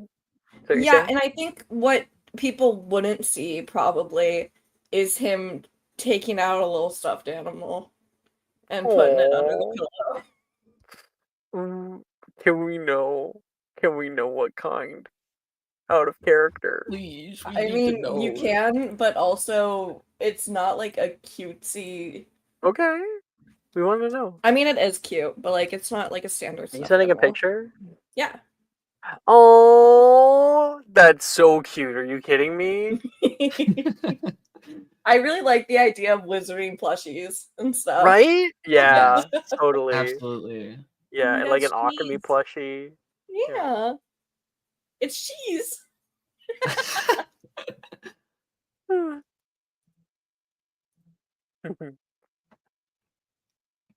I feel like a little Okay. like bouncy Tristan? ball that looks like a doxy would go crazy. Tristan, Honestly, you're lagging. yeah. Am I lagging? No, you're last. Oh, I'm Go ahead. So let's see. I had an idea. Hold on. The first thing that Tristan does when he kind of walks over to the bed is he starts like kind of just absent-mindedly adjusting the covers.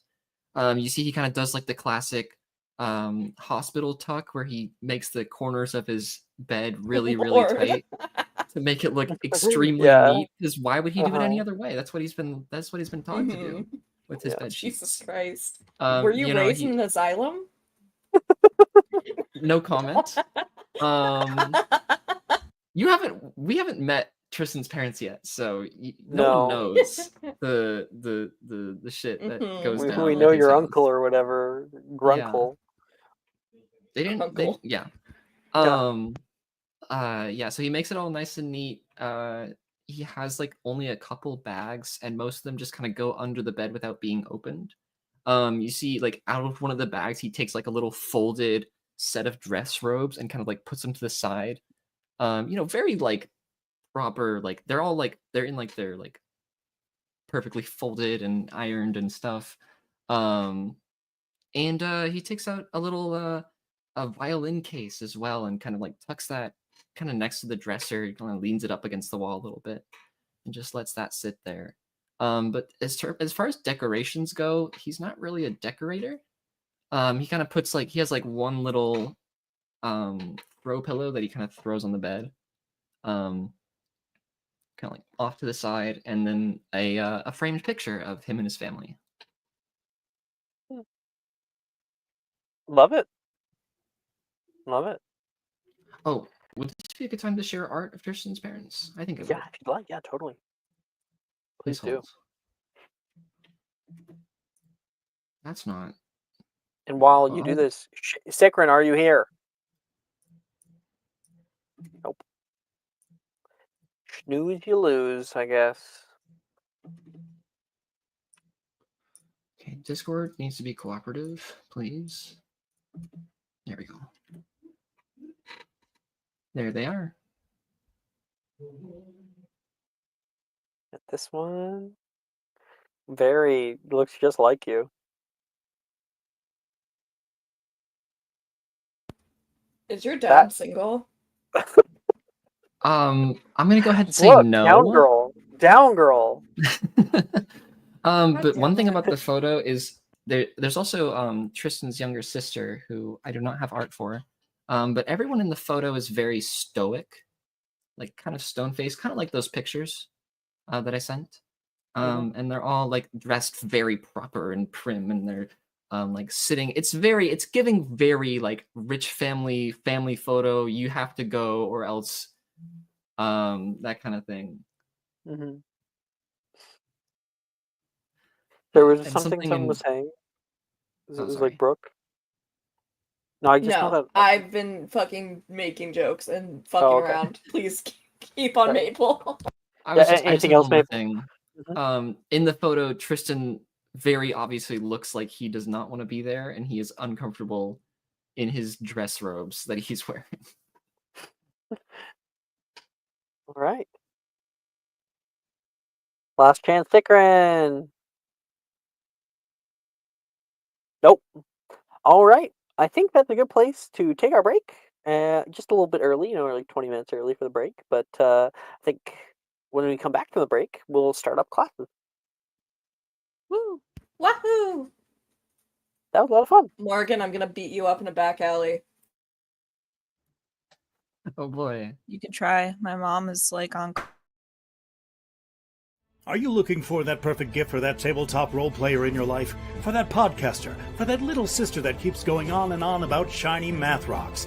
Well, look no further. OBP Musical has you covered. Original theme music for your characters, worlds, podcasts, and more. Has your bard written lyrics about a party member's tragic demise?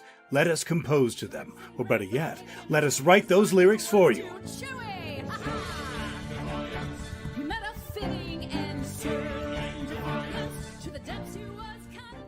But the goodness, no, greatness, doesn't stop there. How would you like a cast member of Les Miserables, Disney, or Come From Away to sing your pieces? Oh, you bet you would. Fully orchestrated cinematic pieces.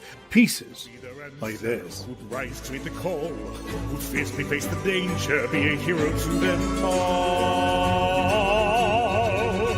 for the horde, we have 8 vocalists, 7 composers, 2 lyricists, and an admin team ready to take your request. For as low as $60, you can get your own musical theme. OBP Musical, making fantasy a reality.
Hello, everybody. Welcome back to Chicken. Oh no. Sorry. Jokes were being shared during break. Oh, okay. Oh, I make myself laugh too much. All right. So you guys would have had a great night together. That first night filled with feelings of nervousness and whatnot. In the morning, a very lavish breakfast. As you leave the warmth of the great hall, you step into the grand entrance. The famous moving staircases await nearby. They shift and turn, forming a bewildering yet fascinating maze, each step leading you further into the mysteries of this castle. The polished banisters are worn smooth by generations of students. They guide your way. Of course, we all know how we get there. You all enter into the room. Rows of 2x2 wooden desks stretch out across the room, polished and worn by years of diligent study. At the front, the teacher's grand desk sits with less than neatly stacked papers. Groups of students gather, some perched on desks, others standing in clusters, engaged in animated conversations. And Gemma, shows up. Oh, Genevieve! She's gonna come over and give you a big hug. She will wrap her arms around her very tightly. I'm so sorry. It's not so bad. We have individual rooms, so that's nice. Oh, yeah. Oh, it's okay. You don't need to sugarcoat it out for my benefit. Here, at least we get classes together, right? Yeah, and we can eat meals together too. Oh my gosh, I should tell you about this other girl that's in her ear. Taylor, she's like the weirdest. And she'll sit you down. You guys are reunited. Boy. She's gonna gab to you about her new people. Sharon and I are becoming like really quick friends. She says, regardless of if that's true or not. You and Sharon are becoming friends? Yeah. And Like-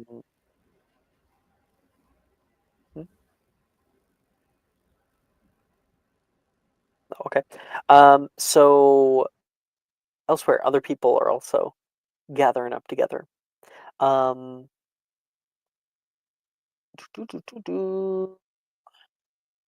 thinking here. Yeah, Tristan, you take a seat, and you look to your left, and you can see none other than Mr. Bo Prince. Now, I don't know if Nick is here, but Nickelodeon. I think I saw something about him not You feeling well. called. He's doing that thing where he stays in character. Yeah, that's We're in Transfiguration class. got it. Tristan, you just sat down next to him. Oh, hey. Hello. Long time no see. I guess. Kind of. Well, I guess not really. 8 hours, 15 minutes, and 23 seconds to be exact. So, depends on your definition of a long time. Impressive. Thanks. Bo, are you like resting your head on like the desk, or like what are you doing Oh, physically? face is fully down to the desk right now. Like forehead hitting it? Yeah, pretty much. Even like talking into the desk. If it had a hood, his hood would be up, but I don't think. Can Seems like you you didn't get much sleep last night. Can you move your arm? I need to put my books here. Sorry. Yeah. and like he slowly pulls his hand off to his side like a sloth. This class is gonna be a drag. I can already tell. Oh, just wait till we get to history of magic. Is that gonna be a drag too? Well, there's nothing more boring than learning about things that already happened. Yeah. Morrigan, you here? Yes. You enter into the room, and the first thing that of note that you notice is Icarus, currently sitting alone off on the side. You know, he had the same last name as you. I'm not sure. I just know that that would probably give you a little bit of pause here in this scene, but you don't have to do anything. Just how do you feel thinking about it?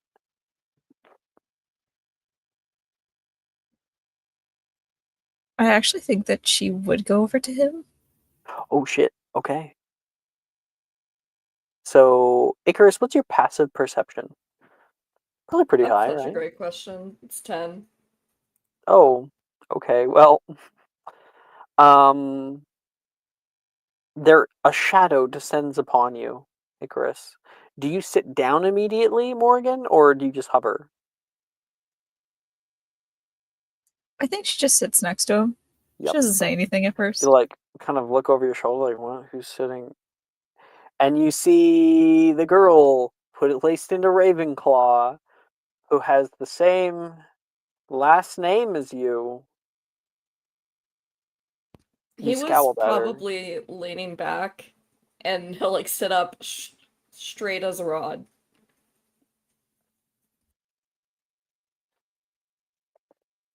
Don't spook him. Be careful. like a gazelle, but like puts their ears up. Oh, I was thinking more like a prairie dog, but that Yeah, also yeah, is yeah, really yeah, good. yeah, like that, like a prairie dog. Absolutely.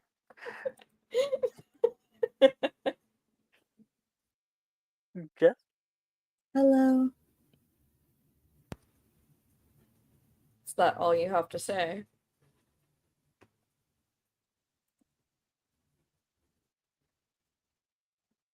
Are you my brother? Is not really a great way to start a first conversation. You are Icarus Caro. And you are Morgan. Leaves out the Carol bit.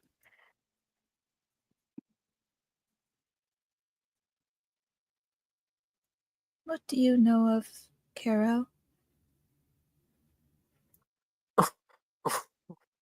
What a question. I know that the only 2 or 4 living members are me, my sister, and my 2 cousins. And you are not included among them. It seems I am.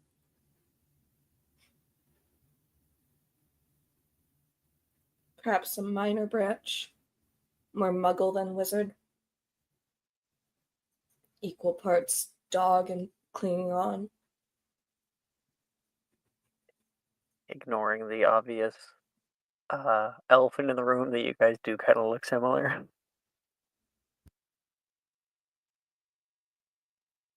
There's contempt in your voice. Oh, is there?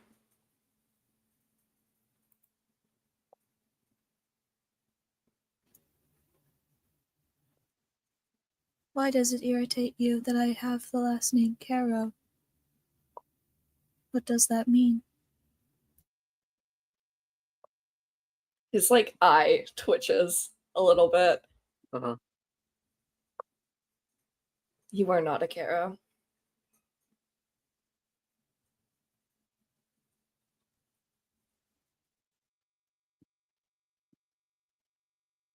Some force believes that I am. Some force is wrong. Gotta add the and. If no and, gotta add the and. some force is wrong and has clearly never met the will of the Caros. You wouldn't be one of us. I'll look her up and down. Perhaps the will isn't that strong if there are only 4 left of you. And then she stands up and she walks off. Whoa! Brooke! He watches her go, and his hand twitches around his wand for a moment.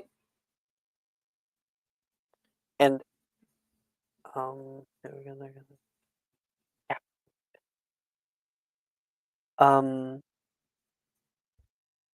Rowena.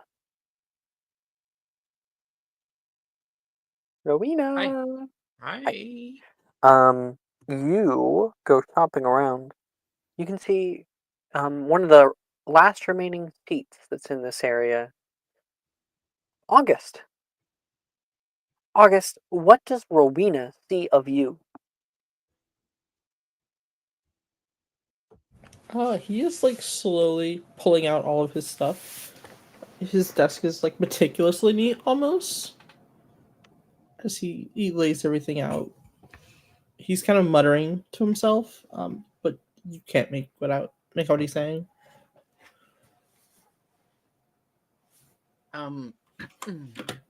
Hi. She's Rowena. Yeah. Yeah, that's me. Hi. You can have the seat if you want. And he will scoot over some of his stuff. Sure. You were I don't really want to impose myself, but you were kind of saying something and I didn't quite get it. It's fine. I was just I read a bit of the book early and was just going over some of the things in the first chapter. Yeah, that makes sense. Spells are my strong suit, so I figured a bit of extra practice. A lot of the stuff seems a lot more complicated than, I guess, theory. I don't know. I was thinking early on they would teach us the motions and not just go, here you go, right away. Hogwarts has a reputation for kind of just throwing students into it. So I suppose that makes sense. It's all relatively easy though. Once you get the one movements, they kind of go from one spell to the other quite easily. Right, okay.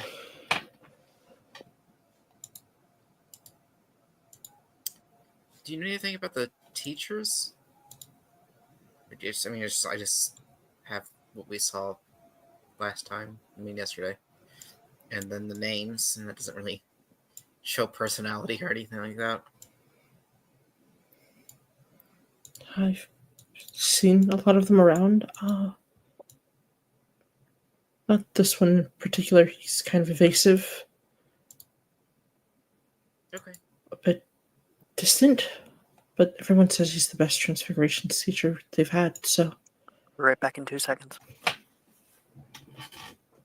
Yeah, I guess that makes sense. If he wasn't a good teacher, he wouldn't be here, right?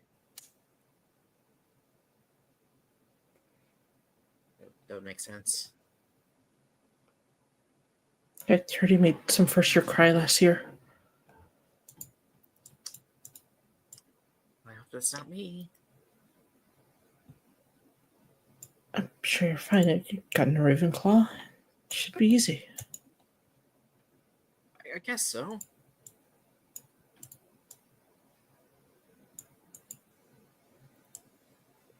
I'm back.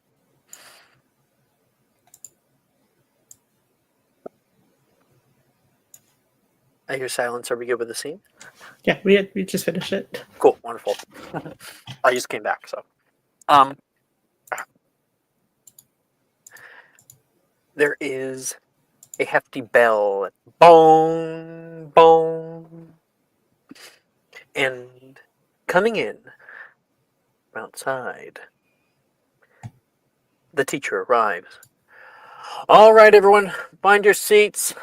Find your seats. We can, of course, see this man, the clacking of his Oxford shoes, the nice corduroy vest on underneath of a dark violet robe.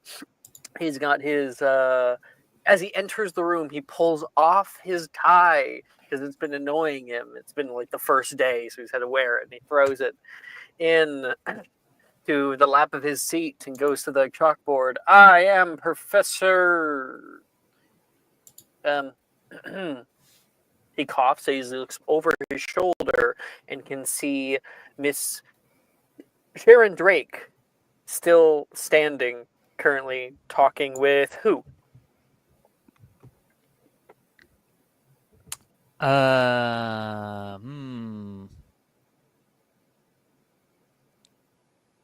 Probably Taylor. Let's go with Taylor. Oh, I know, it's like such a bore. She's saying back, and then Dildero says, "You guys not here? Take your seats. Or do the rules not apply to you?" You hear some ooh through the class. Out of character, there's part of me that's just like, yeah, they don't. What about it? Yep. I feel like that like flashes through Sharon's mind, but what did she actually do? she just goes, she like eyes him, and then starts walking over to a chair, like just never taking her eyes off of Dildero. And he doesn't take his eyes off of you either.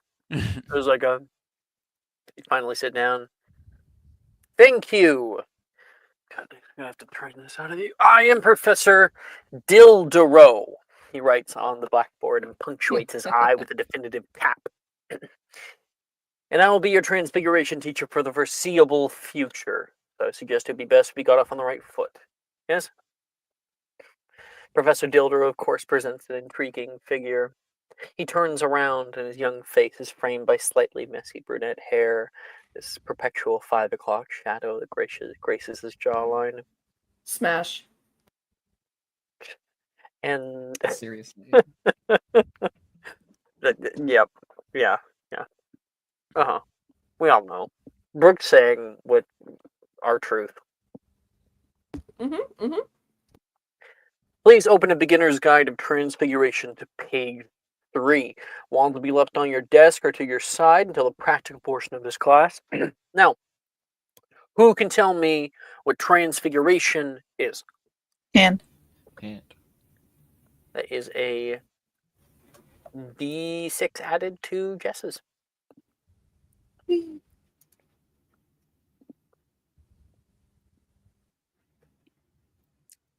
There's a thing with like casters, I don't remember. Nothing with raising your hand. That's Ravenclaw. Never mind, they're fine. Never mind, I'll find someone like you.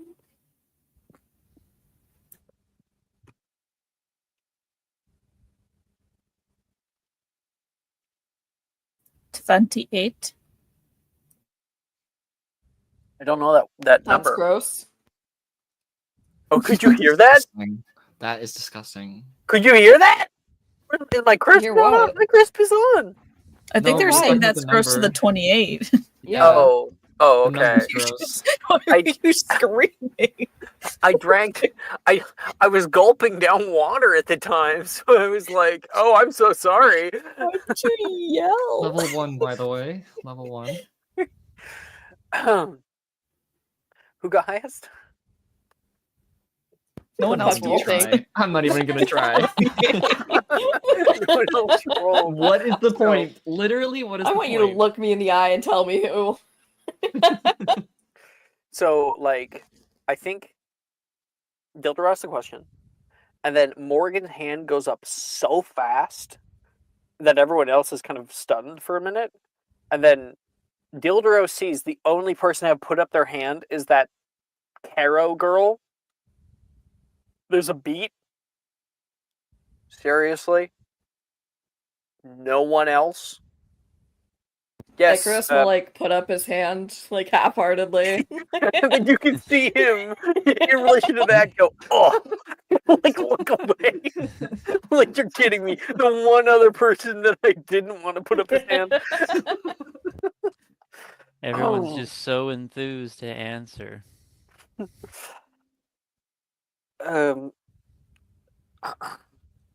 Miss was it Moraban? Morgan. Right. Can you tell us what transfiguration is?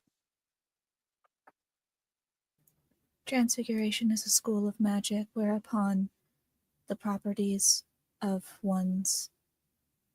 All right, can you give me like the answer, please, so I can Oh, really? like, You need properly it? reword it, Sorry, please? like this is the veteran crew. I didn't No, think people need.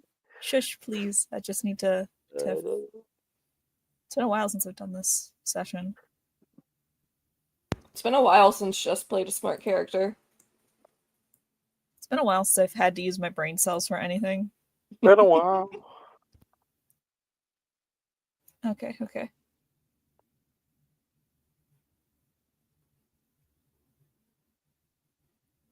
Transfigurations is defined as a school of magic whereupon the form or appearance of an object or being is changed from one thing or another.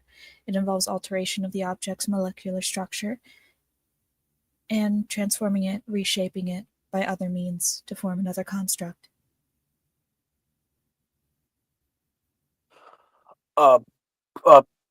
Yeah.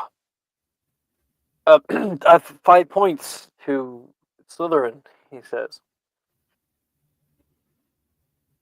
Ravenclaw, Professor. Huh? Oh. Really? Yes.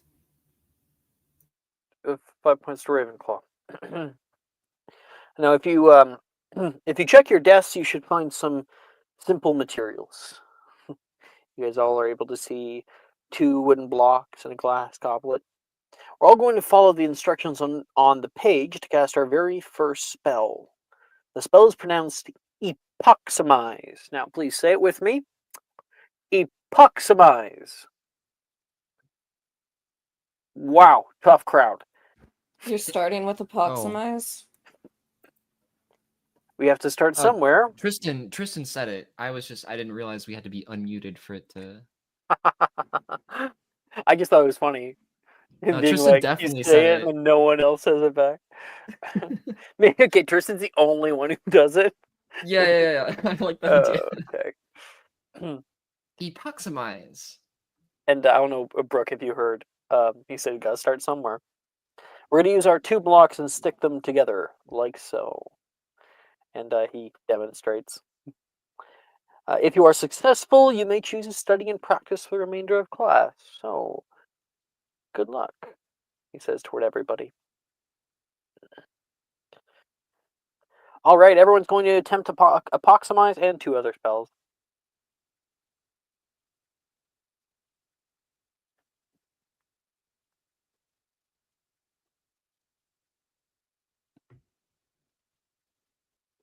I forgot my split mod.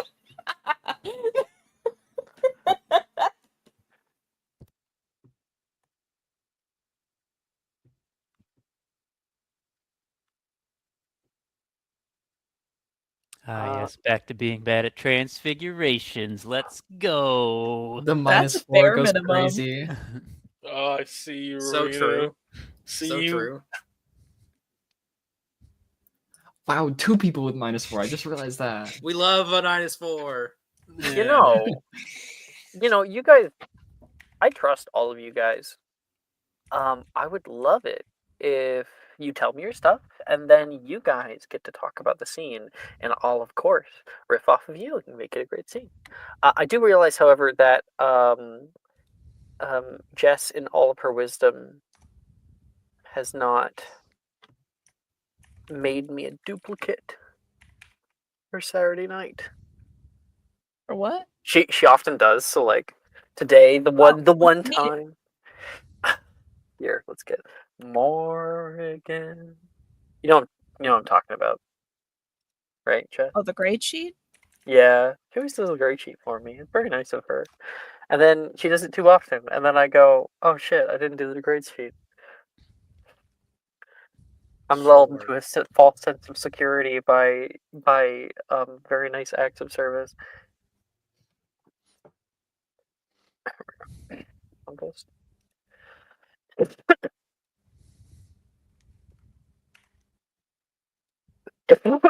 Sorry. Got that. And hope I got that correctly. And Aaron and Rowena as well. Okay, grade sheet is set up. We got 5 points too. Ravenclaw. And all right, we are ready for it.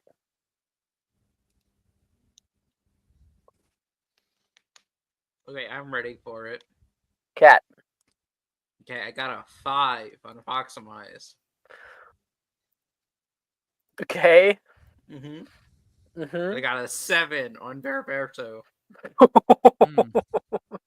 I got a 15 on Incendio. Oh, okay. Yeah. Yeah. So that's like a P. Just like can't do the easy stuff. Let's try something So- hard. I think you were sitting next to August, right? Mm-hmm. I was. Why don't we quickly get his roles and then we'll create a scene out of it. August. God, I have to roll. I was waiting for everyone to finish. Too bad. Well, you haven't Really? rolled? Yeah, no, I was waiting for everyone to finish. Well, why? Why would you do? What do they? What does that matter? So that they'd all be in one place when you asked me what the score was. Oh yeah, yeah. Okay, I feel you.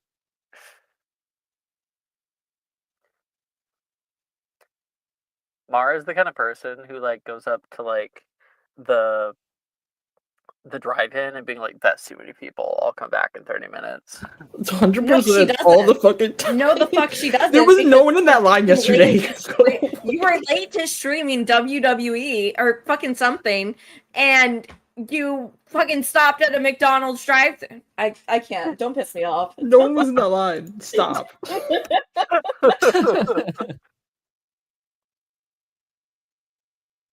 August, you got him? Just about. Can reroll that.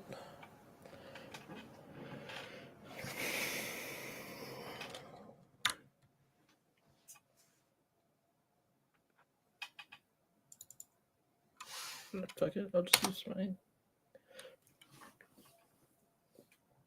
Alright, so we cast Apoxamize successfully for Nice. 14 or for 12. And then we got a 8 on Incendio. Okay. And then a 7 or a 5 on Incendio. He as well. Yeah. They're about as good as each other. Go ahead. I believe we can start off with Kat is trying out Epoxamize. And what happens with your little miscast as you keep trying? I think instead of sticking them together, I make it so they're like basically magnetized to repel each other. It's like together. One flings Come across on. the room. And so, August, like- you can see that. And of course, you're about to successfully cast it. I think you're thinking a bit too hard about it. Just try imagining what they'd look like together. Like this. Apoxamize. And of course, they all fit into place.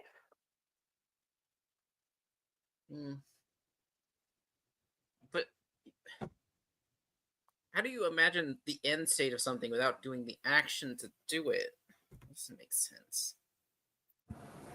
It's intuitive. The magic just kind of knows what you want it to do. Transfix, though, is one of the harder ones. You have to really know what you're changing. Okay, well, we'll try change then. She'll try Veriverto and it does not work. What happens? It's like rattles the the cup and then falls over. He like rattles it off the edge. And just like try to catch it and just slam. Dildor has to come over and like reparo it back together and just continues his lesson. They would know trying to imagine the change doesn't make the change. Maybe you should try something else. He like flips to the book a bit. Maybe Incendio? Here, I'll try first. And he will take a moment to read it over again before casting out Incendio. And he just gets black smoke. Just a big cough of black smoke into the air. Like a Texan truck taking off from a red light. That doesn't seem quite right. You should give it a go, though. Okay. I'll just turn away from August so that I don't continue to like throw smoke at him if I fail. Just go, Incendio. And just like a whoosh as a fire comes out the tip. Hey! If I imagine fire, it works fire. But See, if I imagine things there you go. together, it doesn't make sense. How does imagining fire work? But imagining a thing turning into something else doesn't. You probably have a better understanding of fire than you do the two things you're trying to change. If that makes sense. Probably. And so that's your two little studies. I loved that scene. That was wonderful. Inspiration to both of you. Sharon, you around? Maybe. Do you have your roll? I might. Potentially. You better. We got a 10 on Apoximize. Mm-hmm. We got a 13 on Incendio. And we got a 6 with Veriverto. That's still an A. Hey! Taylor looking down at her blocks. Wait, what was the spell again? Apoximize. The one that I was sticks way things off. together. Oh. She like looks at the blog. Like she was going to say something very different. Thank God I asked you. Apoximize. And I'll roll. You don't know. Up in the air, right? Yeah. It worked. Hey! Let's go. Oh, it's not that hard. I mean, it's just sticking two things together. It's not a very hard concept, I think. Yeah, you barely succeeded as well. Yeah, it was, Not a hard concept. It's Barely not hard. succeeds. It's whatever. It's fine. Yeah.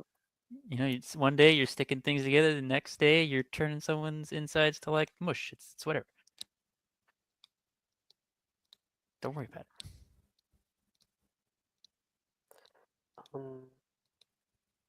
I think like as you're trying out different spells, Taylor would be like, Do you talk in your sleep? Last night I could hear like speaking coming from your area. I don't think anyone else was up. Not that I'm aware of. Well, were you talking between the hours of 3 and 4 a.m.? Can't seem to recall getting up that early. Thought What you was should I know. saying?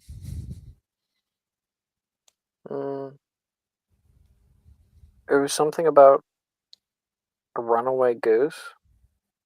I don't know. Taylor shrugs. Runaway goose. She either heard that like way off from whatever it was, but either way, you seem to talk in your sleep. What's the last spell that you did? You did Veriverto? Yeah. And failed it. Yep. What, as you are a little distracted by her saying this and try to cast your spell, what does your block /goblet turn into? I feel like it doesn't turn into anything. I feel like she's like not paying attention. She's trying to recall like whatever she was doing, like maybe a dream or anything, and thinking of like a goose and like a bird. The block just sails across the room and hits Dilder on the back of the head while he's like writing something on the blackboard. All right. Who threw this? And you can hear a bunch of people like chuckling and laughing, which kind of obscures that it was you. Taylor's like, did you do that on purpose? She just kind of like looks at her. She doesn't say anything. And Taylor stares at you for a solid 20 seconds before returning to her work, trying to read you and just can't. All right, that's Sharon. Who's next? I have mine. Ikaros. Then you If I'm and Morgan. caught, though, I might. That's wonderful because mine actually involved Morgan. Should we do Morgan's first? I guess. Yes. You get her grades. Morgan, please. Yeah, present Okay. yours. Let me cobble together this number. So 22 for Apoximize, Ooh. 11 for Aguamenti, and Okay. then a 17 for Incendio. That's an E. You're doing better than anyone else so far. Yahoo! So, can you repeat the spells? Apoximize, Aguamenti, and Incendio. Cool. Okay. Icarus, please tell us. Uh-huh. If I can scroll back a bit. You know what? Why don't you just give me the numbers and then you run the scene? Because I don't even want to know. Okay. 21, 11, and 14. Okay.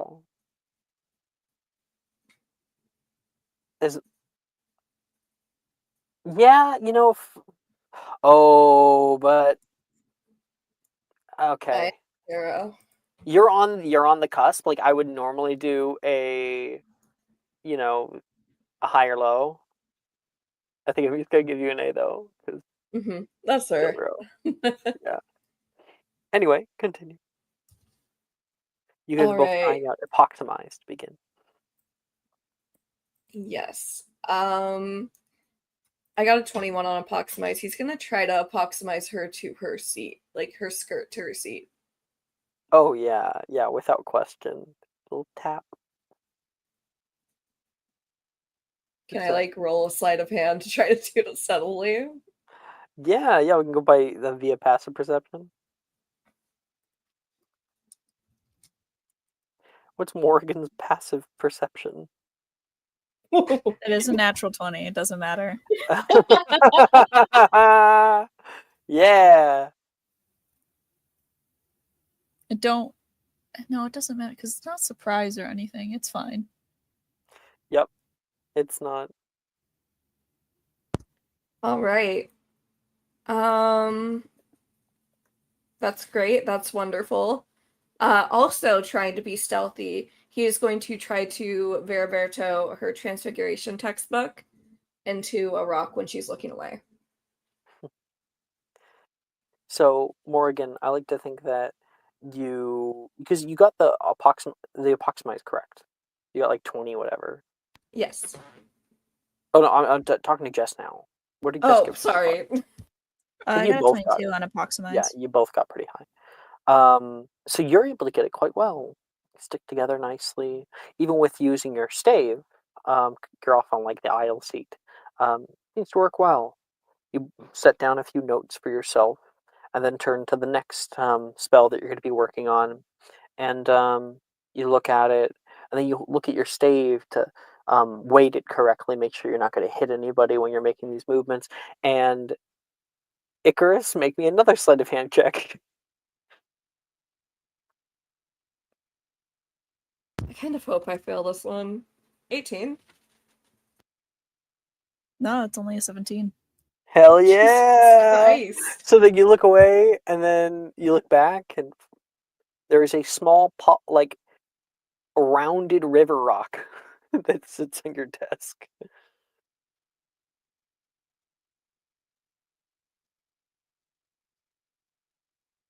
Your textbook I is like to nowhere think to that that's probably see. why she got such a low roll on Aguamenti, because she had to go by memory. Still worked, just So she just shrugged and was like, "All right, mhm. guess it's gone now." The next is a bit meaner. It's Incendio. He's going to light a fire under their desk and like casually walk away to like sharpen a pencil. Well, wait a minute, Morgan. You did Incendio. Did you succeed it? I did. Oh, okay. All right. That one's a little bit harder. Because if you failed it, then like, maybe it might have been you. But so, you cast out Incendio. Beautiful flame shoots out the tip, and actually, Morgan, you can see the flame is like almost a brilliant gold. And it flickers low for a minute. Beautiful in the air. Icarus goes to get something, maybe sharpen a pencil, and you begin to feel heat. You look below you and you can see there is a growing flame underneath of your desk. You pull your feet back slowly, like uh-oh, and I'm assuming you're gonna try to get up. She's gonna try, yeah. Okay. Make me a dexterity saving throw.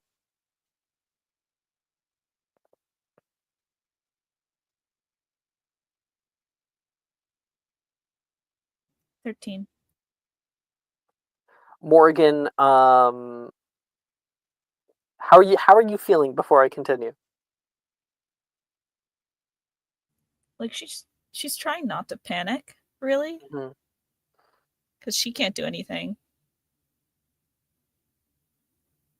You try to stand up out of the desk, and it's like one of those desks where like the seat is like somewhat connected, and the whole thing kind of comes with you, the fire trailing out of you. While you probably don't scream, there is like a bit of like internal panic, the wide eyes, and Dildo immediately notices what's going on. The hell? And he's gonna come over, and people are laughing. Some people are like trying to help and move, move, Perio. And the flame goes away. He like looks at you standing there awkwardly in the middle of the lane, like your skirt like still stuck to the bottom of the desk. He looks up at you, looks around at the only student who is out of his desk right now and across the room. That's crazy. Profiling. You were sitting here.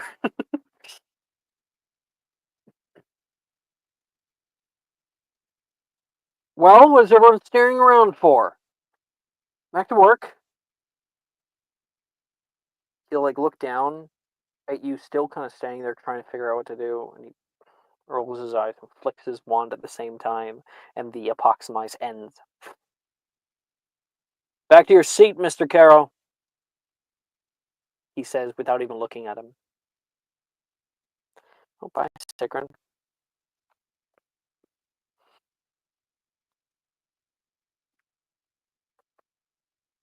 Thank you, Professor.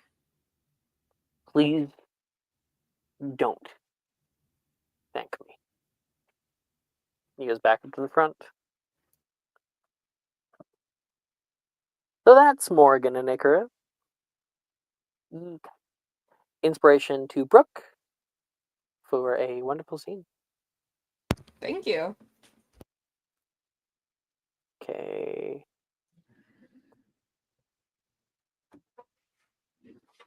We still got Bo and Tristan. Yes. I got a 20 on Apoximize, dirty 20. Mm-hmm. A 5 on Vera Verito, and a 13 on Incendio. 25, 13. Yeah, that's an A. And Bo, since you guys are sitting together.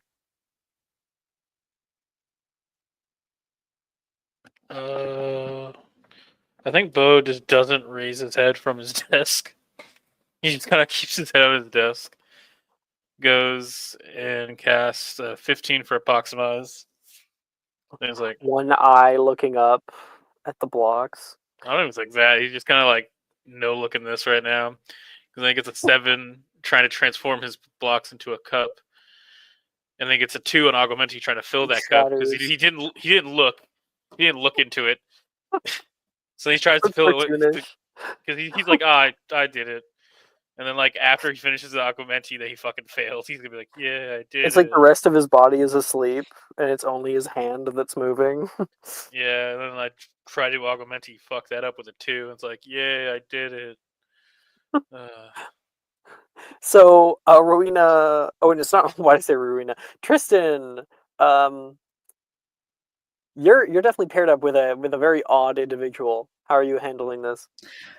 I think Tristan, at least at first, is focused on what he's doing more than what Bo is up to.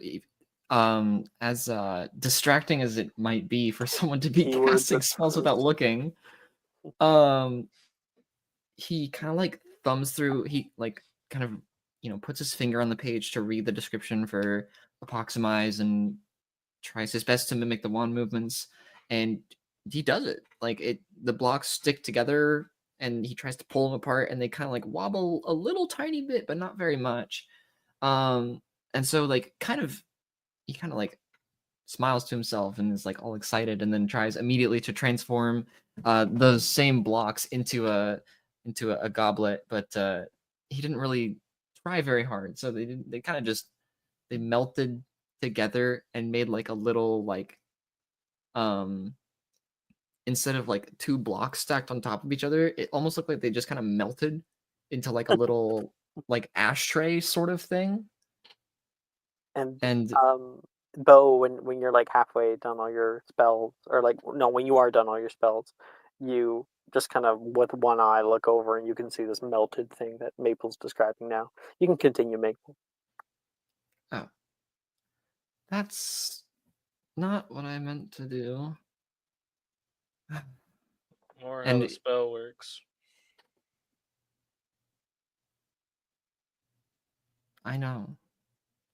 Like kind of like he'll take like a corner of the page that he's on in his textbook, like rip it, and just like just a small, like a really small piece, like maybe like half an inch worth of paper, and he'll like throw it in the ashtray and cast Incendio on it, and it kind of just goes and lights on fire.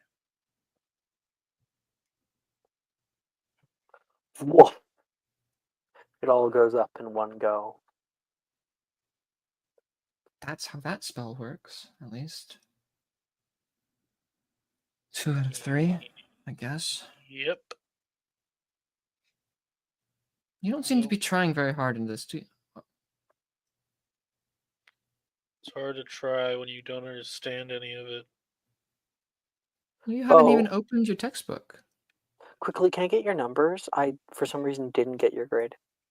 My numbers are 15, 7, and 2. Ooh. Okay. Well, the 15 saves you from a D. Ooh. Continue. Trust me. It's about as useful close as it is open to me. Why? No. You know how to read, don't you? Yes, I know how to read. It's just this school of magic is very confusing.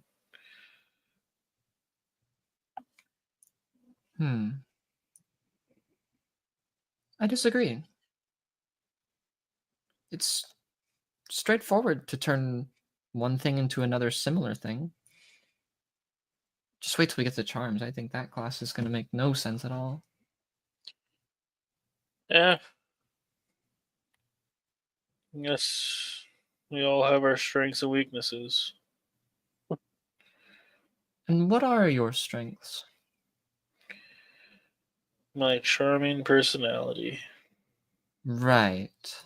He, like, raises an eyebrow. Inspiration, Of Nick. course. And And I suppose you left it in your room today? Forgot. Ooh. Forgot to pack it. Quite far from home, so I can't really mail it. Oh, that's Nothing. right. You are from America. Yep. Why did you choose to come to Hogwarts instead of whatever the magical school is called over there? Instead of Ilvermorny. staying in your own country, why did you come here? That's not how Sorry. he said it. Don't put words in That's Tristan's how I mouth. heard it in my mind's eye. Maybe it's what he meant, but he didn't say it like that. The school's called Ilvermorny, and I didn't choose to go here. Oh, your parents chose for you then. Parent chose. Only one did. The other one really didn't care. Oh.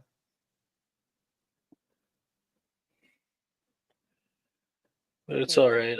I have a long line of family members that came from Hogwarts, so just another one in the lineage? Yeah, lineage. Oh. Legacy. You get to carry on your family's legacy. Like me. Yep. I get to be another one. Do your parents not have expectations for you at Hogwarts? They don't want you to try in class or anything like that? Oh, they sure do, Bo. Nope. Not about class, though. I don't really care. Huh. Yeah, Weird. Very different weren't from you my the one to parents. see them on the video call, Yep. Tristan? Yeah, he Yeah. was. Yeah. Yeah. It's still like I think like- Tristan doesn't really know what to make of Bo quite Yeah. yet. they don't He's give not- you give a damn about me. Hi there, sweetie. I think Bo is very confusing to Tristan, I would imagine. Oh, He's kind yeah. of like not sure where to draw the line yet with Bo. So he It's- doesn't want to push too hard quite yet. There's Mhm. not a lot of emotion coming from him. He's not giving Tristan very much to work with anyways, so No. yeah. Right. Well then. We can end it there. Yes. Okay. I was gonna go into awkward silence, but that works too. Yeah, well, I guess that is where the scene did go canonically. Yeah. Yeah. And Bo didn't move his head once from fucking facing the desk. I would imagine Tristan probably starts like fiddling with his wand a little bit or something, like very awkwardly trying not to like stare at Bo during this whole thing. Okay. This odd American boy. He doesn't do anything. But why do you why did you stay in your own country? Why did you come here Why'd you have to come to this school? to Britain? I really hope Ito is still listening. Why do I have to associate from the paupers of the colonies? They should have stayed well away from Britannia. You're all just. It's I there There's for a nothing reason. sacred Ito did anymore. go to bed actually because it'd be like really. That would be in the middle of the day for him. Never mind. But I think he did go to bed. You're all Too bad. upset you just lost. Mummy, why must I sit with the common folk? Sorry. I'm so sorry, Maple. No, it's fine. It's kind Okay. of it's the energy that Tristan is giving, but he's being, quote unquote polite about it. Yeah. Extremely polite, really. Yeah. Polite for a British person. I'm still sad Ito's not here to hear that. British people, derogatory. Well, I didn't see this from earlier. Oh wait, oh no, not that one. Where is it? Oh shit, where'd it go? Oh, I didn't see this from earlier. Oh yes. He said he was a second term. All right. So after that, we have magical theory with Professor Babbling. So across the hall, magical theories where it's like literally like right across the hall in the North Courtyard. Shows you the basis behind spellwork, differences in casting styles across wizards. Willpower, technique, intellect, and vigor casters are all taught as canon terminologies to use regarding spellcasting. At lunch, you guys have fish and chips. Nice beer battered Scottish version. And then History of Magic calls. Your journey continues. You step out onto the tall viaduct bridge, a stone marvel that spans a breathtaking ravine. The bridge's arches frame a vista of lush landscape, and the sound of distant waterfalls reaches your ears. The wind whistles through the arches below.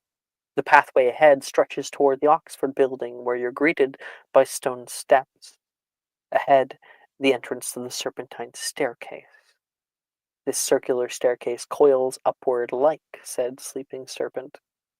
Up top, you reach the 5th floor, where the door to the History of Magic classroom lies open, revealing a spacious lecture hall. Long, curved desks sweep across the room, each one paired with a comfortable seat. The desks follow the contour of the tiered floor, focusing attention on the lecturer's podium at the front. Shelves nearby are filled with ancient tomes, artifacts that line the walls, each one a silent history, the rich tapestry of it all. Of course, as Icarus walks in, you can see Wilfred, who is walking the tightrope. Icarus, do you want to be the one who casts a spell at him? Yes. I will allow you to make another approximize attempt. Thank fuck. Do you want to be blatant about it? Absolutely. Awesome. I have it in my mind's eye exactly what happens then if you could succeed. I'm using my inspo. I need this. Yeah. There we go. Fuck yeah. Like, I just imagine, like, camera focuses on Wilfred. He's doing this thing. Get down, you're gonna hurt yourself. That'll happen. Icarus, like, breezes by quite quickly, heading to his seat. Looks to his left, and without even, like, stopping his movement, pulls out his wand, taps Wilfred's shoe, continues walking as from behind him, Wilfred, boom! That's exactly what I pictured. Slams into the desk below. And then he takes the bag off his shoulder and like throws it onto the desk and starts getting ready with his notes.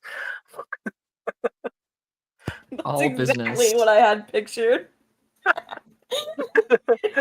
Mind meld, Brooke. Mind meld. Icarus is such a cunt. I think Morgan will sit next to Wilfred like, what are you in for? What are you here for? They're trauma bonding. Good for them. Icarus is making this a first name no one can forget. Bo, you walk into the large, spacious lecture hall. Cool. Can I just get like to corruption think points? stands out. Do you have any? No. Gain one. Bullying. Fuck yeah. Easiest Thank you. corruption point. Yeah, just Bo standing there, looks around, quick breath in. Cool. And coming in from behind, Sharon, you can see Bo do this. What do we see from Sharon?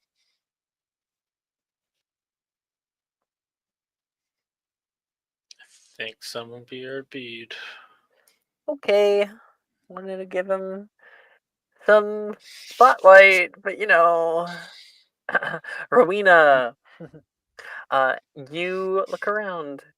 Take a seat near who?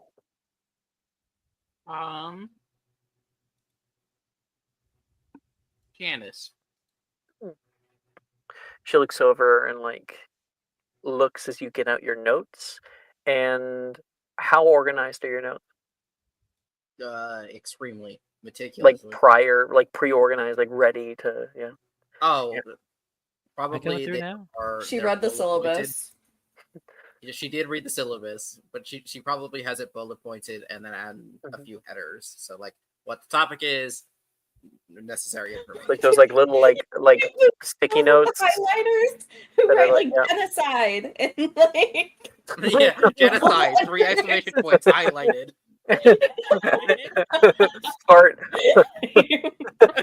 for the bottom of the exclamation point. Yeah. Holy shit. Well, It's Janice strictly looks learning, over. okay? Janice looks over, and you can. She doesn't say anything, but you can just sort of see that look of like silent respect. Like, nice, very nice. I like to think she like pulls out hers, and it's like even worse, like even like way better than yours. And we get this kind of you know the movie I think it's Psychopath or Psycho shit. The one where they're comparing business cards. Oh, American Psycho. American Psycho. American Psycho. Yeah, we could get that. Let's see Paul Allen's notebook. Yeah, let's see. we have to see Paul Allen's notebook. God damn, So is yeah, that she pulls that shit out. is that 11 font in handwriting? How the hell did she write that? And I Big like to shell. think if we're in like Those- Rowena and Janice's like microcosm of their scene, it's like slow Colored motion as they tabs. colored tab. The subtle pastel hues. She looks over like toward you in slow motion, like you look upward toward him, and then there's toward her, and there's just sort of like this sudden respect and rivalry Mhm, between the two of you. mhm. Superior dynamic happening here. Split seconds of meeting each other with no words drawn. That's Rowena. She's gonna have a nerd off over here. Don't worry about it. August, you're entering in. You enter in on skateboard? Can he? Yes. 100% does then. Okay, so we cut to the hallway actually, where some kind of like early 2000s like punkish rock is playing. August has Dirty like Little Secret. You by not giving him Elementary Avril Lavigne Ducks. is crazy. he has his headphones on, and you are kick flipping up the I don't know, like down like a half stair area, shooting around and dodging in between students. And then you get to the lecture hall. Do you stop or do you like grind? Because it would be pretty crazy, but you could potentially grind on the desk to like Why the is end, this whole or you While can Wilfred just pick stuck your, there. or you can just pick it up to your feet and grab it. this whole thing is giving Johnny tests, and I don't remember if he actually has a skateboard or not. Yes. I don't know if he does either, but yes, those are the vibes. That's the vibe. Where are the whip cracks? Was it like one of the lecture halls where like the stairs kind of drop down as the desks go? Yeah, it's a lecture hall, so yeah, it goes down. It's He's like a going down the bowl. stairs. Fuck, these like there's a railing, so you like immediately hit it. Make me an acrobatics check to see if you biff it.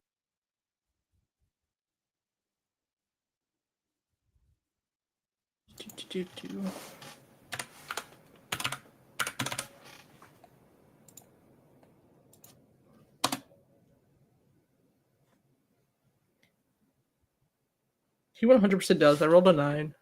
A 9, yeah. So August like hits the grind. Everyone turns, and like it's impressive. He takes it the whole way down. So you can hear this like music like slightly echoing out of his headphone, and then imagine it also slow motion. Everyone turning their heads like, oh, and then that slow motion cutting to regular motion immediately the moment he hits the ground, and the skateboard goes kicking out from underneath of him, and he anyone know what scorpioning is? Oh, Yeah. How dare. I So wanted August I wanted to kick do back and hit the ground.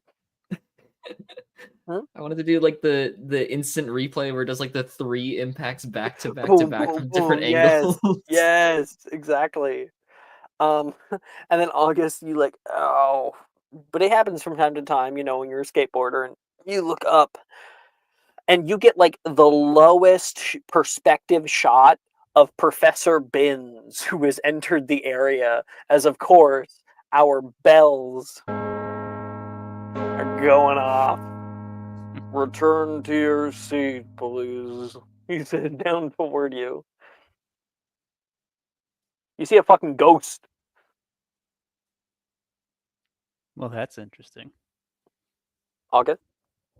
Sorry, like someone called. I got locked out. Oh, okay. He like looks up though, and he's just like, I think he's shocked. Like I think he's heard of Ben, but I don't think he's ever seen him. Mm-hmm.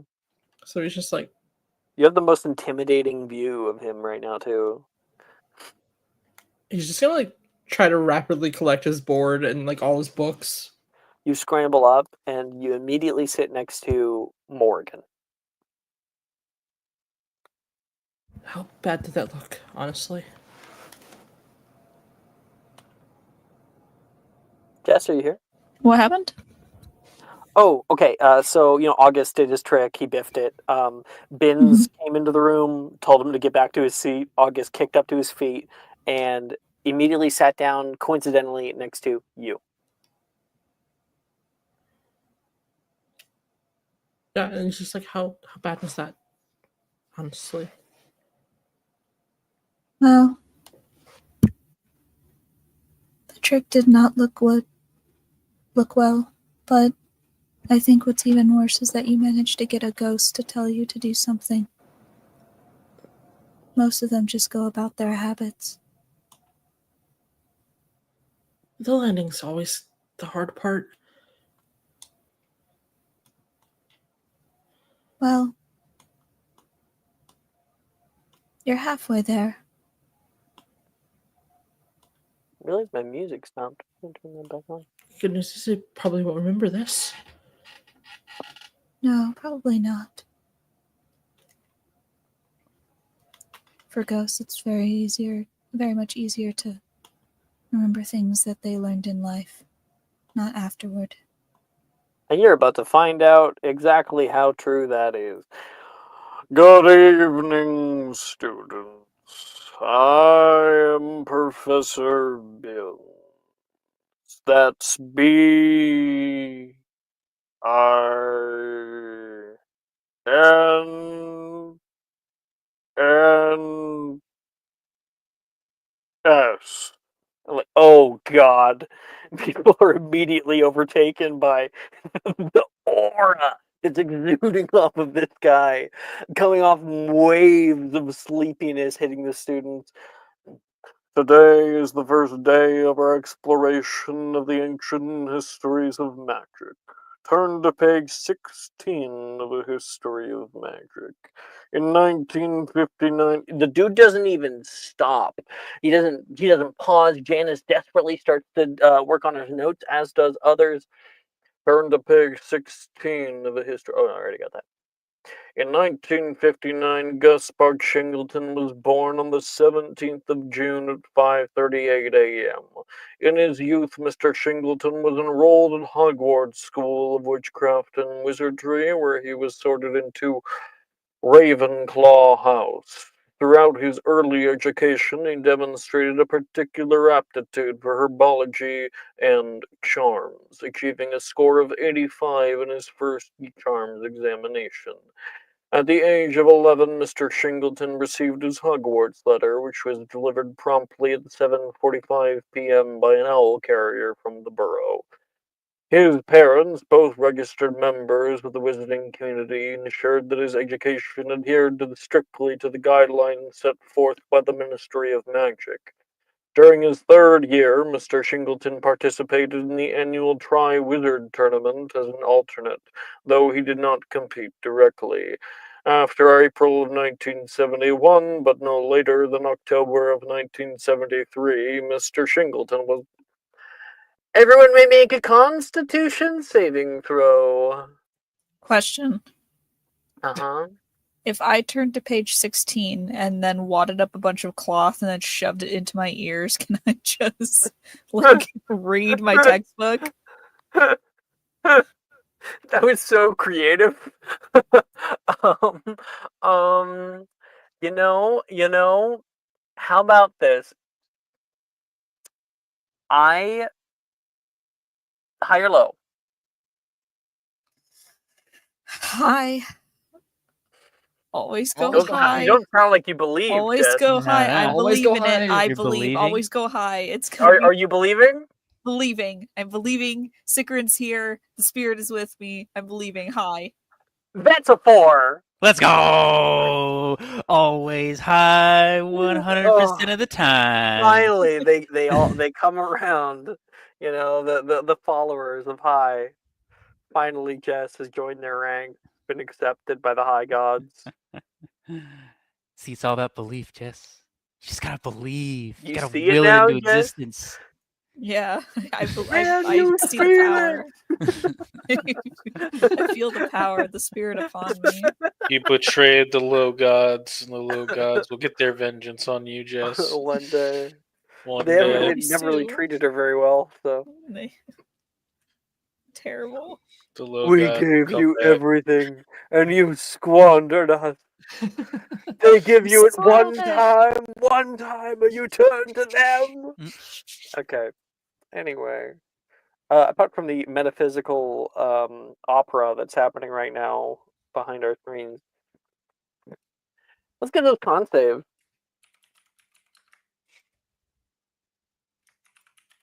I got mine. Yeah, I As got do mine I. too. I think we all, maybe all do. I don't fucking know. Can I roll a history of magic? Yes, you got high. Do it, Rowena. You get 16. okay. 16. Nice. You stay awake. Can you find out that Gaspard Shingleton was the inventor of the self-stirring cauldron? Sharon. We got a 19. I 19. believe. Nice. You're up to Mhm. E. Let's go. August. 20. Hey. That's one I didn't foresee. Icarus. I rolled history of magic, that's why. Oh, okay. Icarus. Brokeback Mountain. Wait, I just said the name. I meant to say Brokeback Mountain. You didn't do the joke, you just said That's crazy. Just call her gay. Not even the right kind. I'm gonna 13. say it. I'm gonna say it. I'm gonna say the slur for the first time. Okay, Ready? good. Oh. Whoa. All right. No, it's Tossing those fine. out there, aren't we? Just call her carpet muncher and move on. Everyone, get out of here. Do it now. It's the No. funniest one. Oh man. That's the Do thing it about so I like can call you a growing slur up, and like one-up you. identifying as straight for the whole longest time is like I don't feel like. I mean, why would I want to use the slur at this point? Anyway. Use a slur so I have an excuse to call you a worse one. Oh God. Oh. Goodness. Don't. Brooke doesn't play around when she insults people. I'm not gonna do. It's No, true. I know that she doesn't fuck around. I'm scared of that. I don't want to incite that. Fuck. Have She's you gonna ever hurt looked my at the feelings. Have you ever looked at a 13-year-old and like known that they could hurt your feelings? That's Brooke. That's why I love playing Icarus, because I can just like truly and freely be an absolute fucking cunt. Oh. as opposed to other days of the week? Alright. Ayo. Sometimes I play nice characters and I have to like hold myself back for 4 hours. Yeah, Thea. Yeah. Thea is not that nice. She just is not aware. Thea is like brain dead half the time. Thea is literally re-traumatizing Neville every time they speak. Oh, I think you guys had an understanding sense. Anyway, your con save, please. 13. Okay. Tristan. 24. Ooh, nice. Oh, that one I did foresee. Bo. I got a 22, and I sent you something in my hidden chat real quick. No way. I did do Wow. a thing. You I are did a terrible. thing. Mhm. No, you're good. Hey, good thing he speaks. Mm-hmm. All right. Ooh. Morgan, you're left. 22 as well. Damn. All right. Everyone stays awake. However, you can see most of your classmates have fallen asleep. I'm gonna roll Fucking for freaks. Janice. Take care. Oh, that's a success. All right. After that, for dinner, you guys have stuffed duck and mashed potatoes. Quack quack.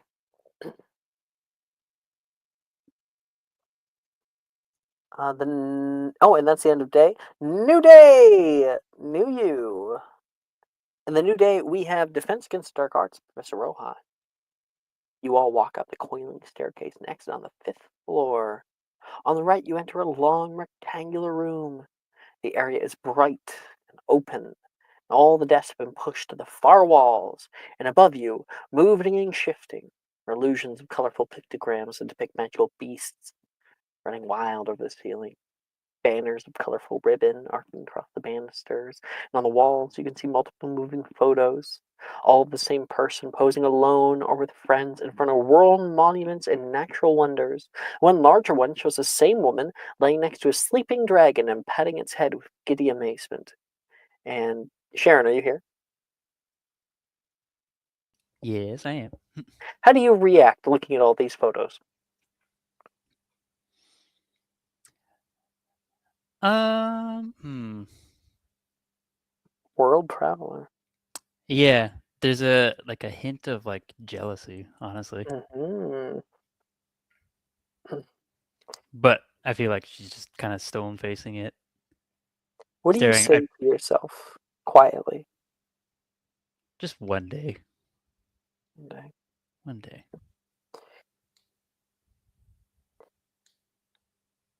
Not while you're in my class, at least. You look up, and you can see what you first mistake to be a portrait is actually the woman standing there looking down at you at the base of her stairs. Don't need anyone going AWOL on the first day. Yeah? She gives you a wink. No promises.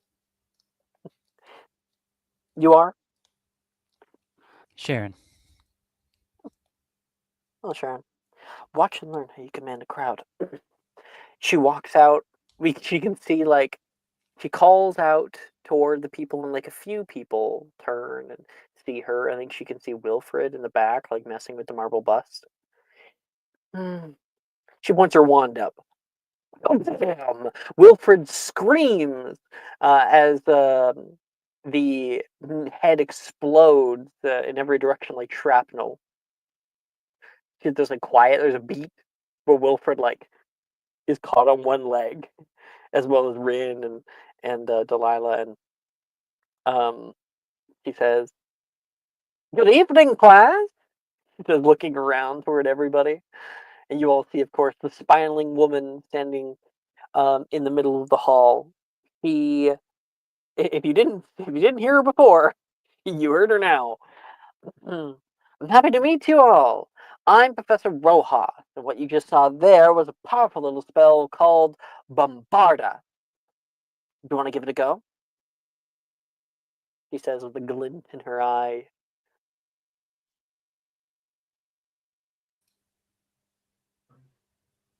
That's why we're in the class, right? Ravenclaw got it. He looks around. Morgan's like, hell yeah, that's right. and people get into a long line, ready to like a, what is it called? Like a firing squad, firing range. I meant to say. Anyway, All right, the I little guess I'll guy go in front of Firing everybody. Bo's like, I'll assume the position.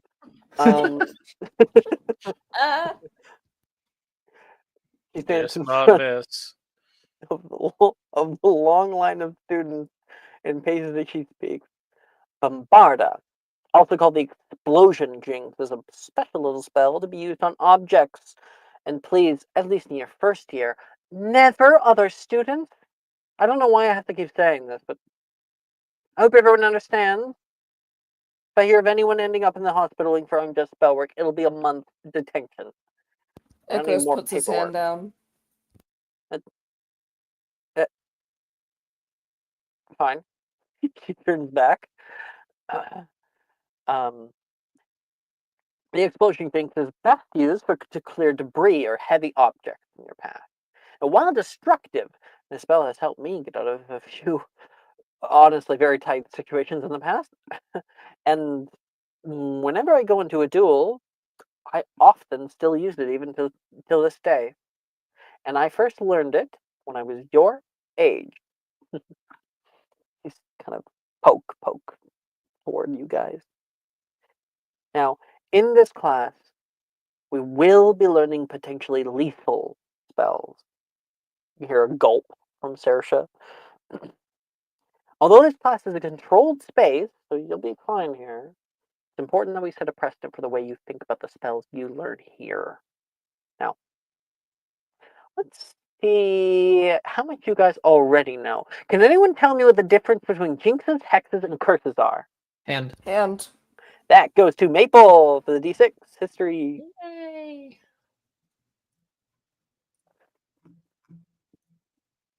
word. Who got highest?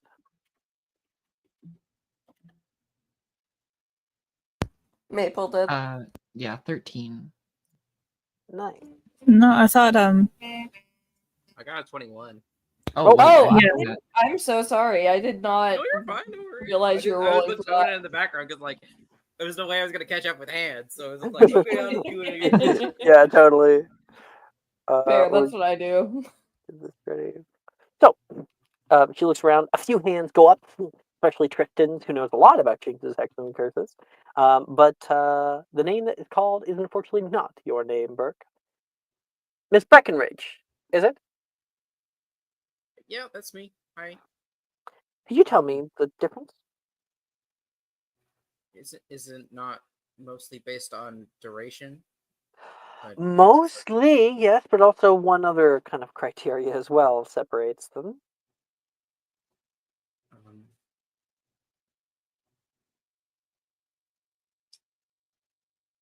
Oh, come now.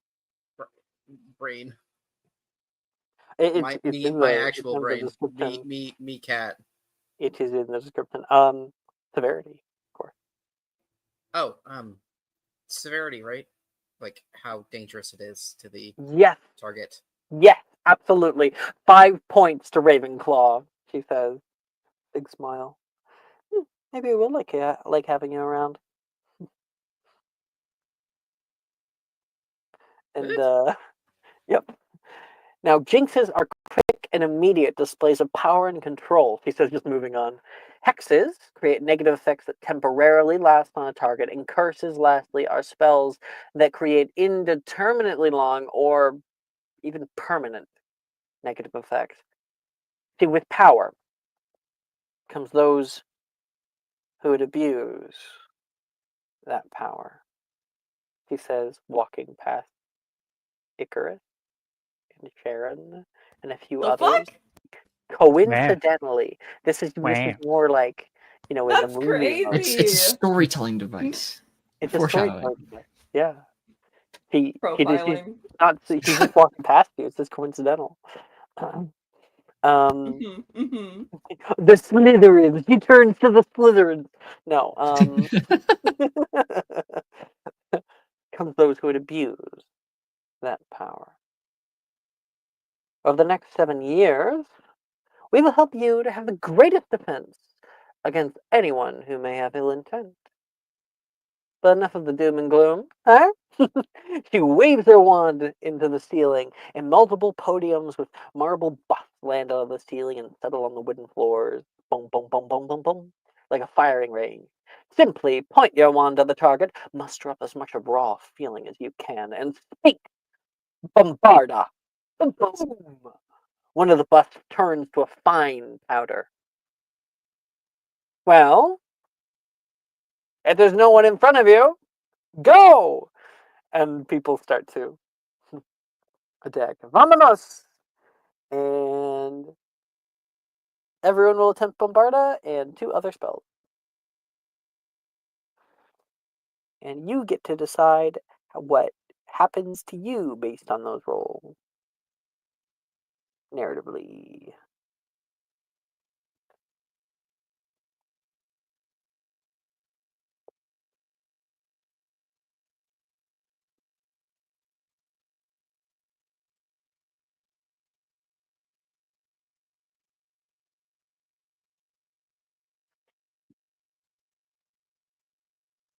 I got mine. Okay. Give it to me. I didn't really have any big plan for these, because this is like one of my only wand modifiers that's not split. But I got an 18 for Bombarda, a 16 for Inferma Cerebra, and a 25 for Densagio. Damn, that's not a nat 20. No, it was just 17. Well, that is still an E for you. I'm gonna So now. check notes on one of these.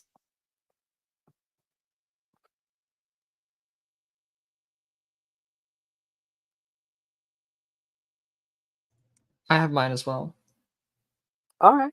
Tristan. I got a 21 on Bombarda, a dirty 20 on Flipendo, and a 24 on Locomotor Mortis. Holy shit! Icarus, you do pretty well.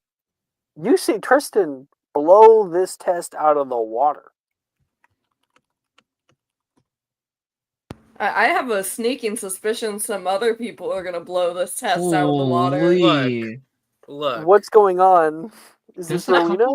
couple, So many of them. Oh my Jesus! Christ. Wow. Two, Wow. one, two, Hey, look three. at That's her four. rolling What? channel.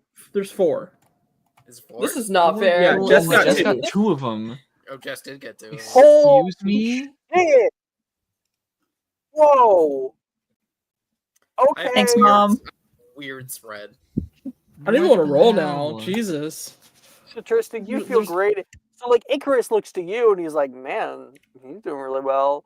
And then Tristan, you look to everyone else and they're doing even better. Wow.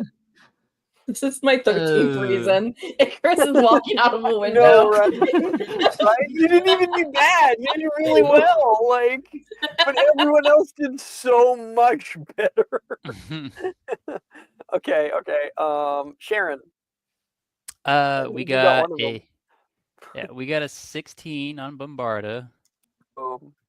We got a 13 for Petrificus Totalis, and then we got a nat 20 for 29 for Fuck, Flipendo. yeah. For Flipendo. Yeah. Wow. You send Taylor across the room. She doesn't Send her, even like, out. scream. She just goes Oh. out the door. It's at the complete other Can end. you send me out the window? Please and You thank want to go to her in character and say that? Or No. Okay. Icarus would never. Yet. Okay. Rowena? So, wild spread here. So I have a 13, which is an 18 on the die. I have wow. a 2, which is a 7 on the die. And I have a Okay. natural 20, which is a 15 for Flipendo. So you get an E overall, is what you get. That's crazy. Getting that 20 and still getting E. Oh, okay, Rowena. And of course, 5 points are given. Also, man, Ravenclaw's killing it right now. Slither, we gotta step up our game a little bit. Mm-hmm.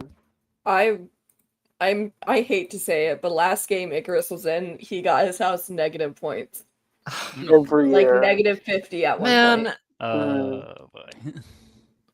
All right. Well, that's okay. Didn't you do that because you egged someone on? You're like, go on, give me more. Yes. Wasn't No, that was with yes, it was Elaine. Gildero. Oh, that was with Elaine. No, All right. that was Elaine with Flitwick because she got caught sneaking back into the common room. Mhm. And they got into this whole argument. She was like, make it 10. I feel like I'm learning a lot about Brooke as a player. I love want you to know. arguing. I want you to know. Whenever there's an argument in character, even if it makes sense for her to try to diffuse the argument, she won't do it. She'll ante up. She cannot do anything but match energy. I want to tell you a story really quick about what happened to me in a game that I was in this week. Sure. Real quick. This one woman accused my character of sleeping with her husband. She did not sleep with her husband. Okay. And so my character rolled a 39 on a persuasion check to tell Whoa. her to kill herself. I can't believe the DM let you get away with that. Holy It wasn't for shit. 5e, so like a 39 makes more sense. Oh, it was for Sword Chronicle. Well, you said persuasion check, so I was like, that's 5e. Damn. It was like a persuasion charm because I phrased it really Gotcha. Oh Is this the oh fucking Lord, don't say Lord of the Rings. Sword Game of Chronicle? Thrones. Game of Thrones. Yes. Yeah, okay. Cool. All right. It was like the so highlight of my career. that's it. August. 11, 13, 12. It's an A. You didn't say what you were working on though. So you got an 11 for the Bombarda, and then a 13 for Petrificus, and a 12 for Flipendo, and I think he's working with the dummies. I don't think he's going to Yeah, totally. force this upon another person. Oh. So yeah, he's just quietly like in the corner. He's not doing great, but he's like going over and over again until he does like at least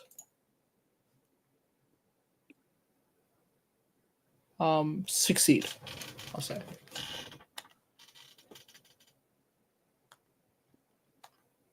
Oh, what about you? Oh, me. I thought you said, oh. I gotta change that name, don't I? Hopefully, one day. Beauregard. Beauregard. I got a 2 from Bombarda. Oh boy. Yeah, that was really good for me. Then I got a 10 for Flipendo. Mm-hmm. And failed that. And a 10 for Talos, and failed that one too. So That's a P. didn't really cast nothing. Yep. Gave the good old college try, and then fucking found a desk and sat and slept. Well, I mean, the desks are stacked up on the right-hand side wall, so you crawled underneath of one of the desks. Perfect place to hide them.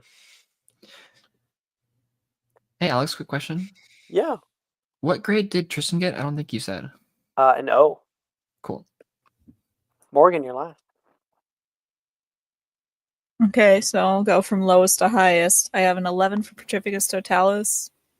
I got a natural 20 for Bombarda and a natural 20 for Scourgify. Don't come to Charms. Oh, no, it's Scourgify. It was Spongify. Never mind. Don't come. Wrong ass. Don't come. Don't come. Icarus? To home rep class. Icarus is fuming right now. No way his roommate and his supposed relative. Imagine Icarus. Imagine Imagine very Icarus. bad, awful day. I feel bad. Bombarda Morgan casts Bombarda and absolutely decimates her bust, and then she'll turn over to Tristan and go, it's hard, and then she'll walk away. Tristan will throw his hands up. I didn't even say anything.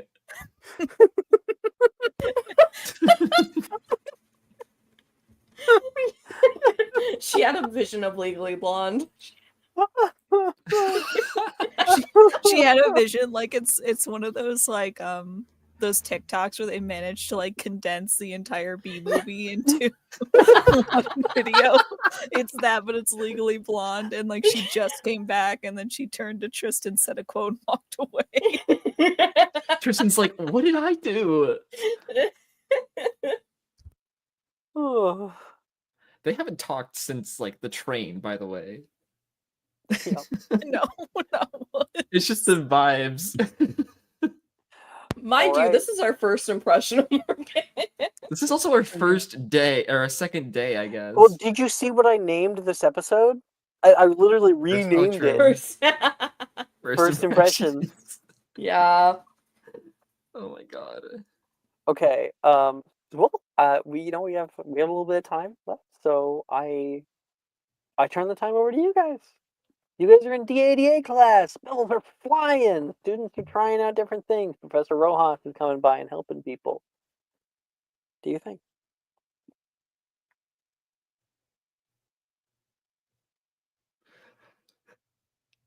I can roll a random person so that no one feels like they're like Yeah, stealing and the everyone's spotlight. like too Yeah. polite to go right now. Rock No fight one wants to indecision. do I'll do it right things. now. Everyone's like, no, I don't want to be like No, important. stop. Aaron, you better not be BRB.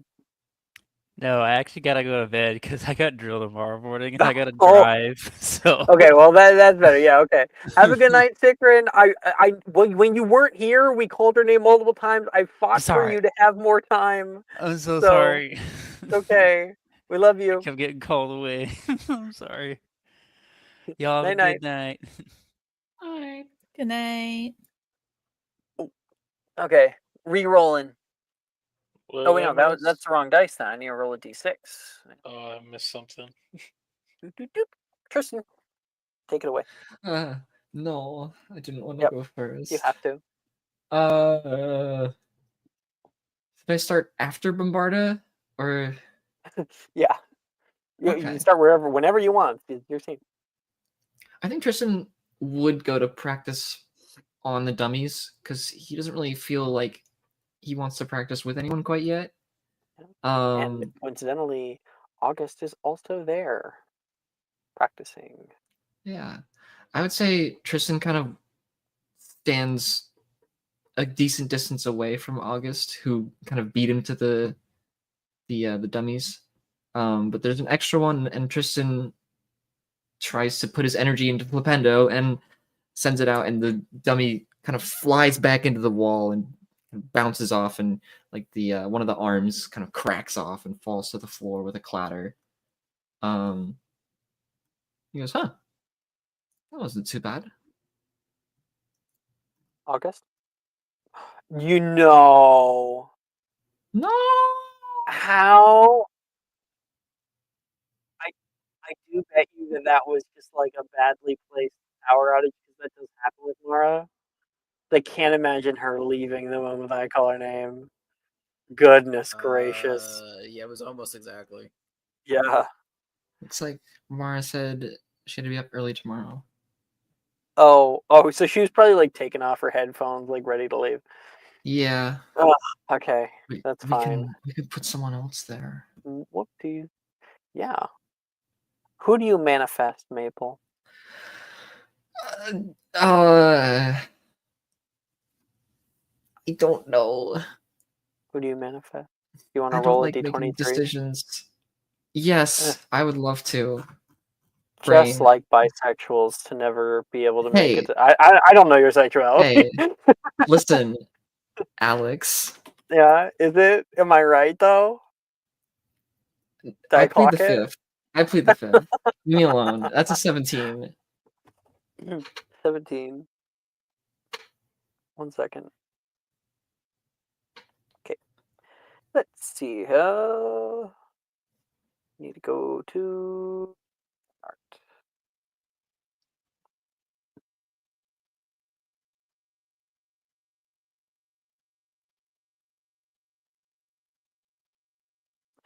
Yeah, you are nearby Janice, who's also practicing on one of the dummies.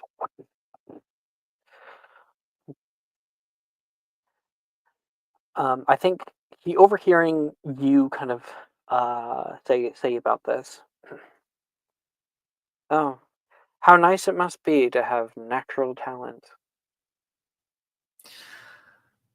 Well, I'll have you The know that rest of us actually have to work at it. Well, I have some expectations to live up to, so I might as well live up to them. All right. When you're in a duel, you're going up against an opponent who is a willpower caster. They're able to throw out a few spells toward you, you toward them. They're starting to get tired, but so are you. If you feel as though they have capped out at the top range of their magic, what kind of spell might you throw their way? Something to end the fight immediately.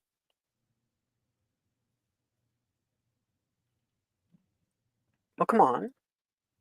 Since it's so easy. Something to keep them from going anywhere.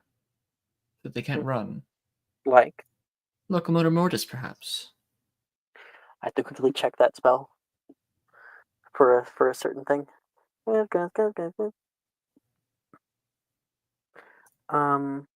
It gets the general idea. I mean, kind of. Locomotor Mortis. Where are you? There it is. Oh, yes. Now, yes. So she'd consider it 90 feet, so they couldn't deflect it back at you. And it circumvents traditional targeting. You're actually not that bad. Thank you. Dueling is not something I'm fantastic at, but my father has drilled these things into my head, so I might as well remember them. You're Burke, right? Yes. I didn't catch your name, by any chance. Janice Verdon. Verdon. Not familiar. Half-blood? Yeah. He says with sort of a frog in her throat. I was just in the middle of it. She tries to return to her stuff. What would you have used? Me personally? Yes.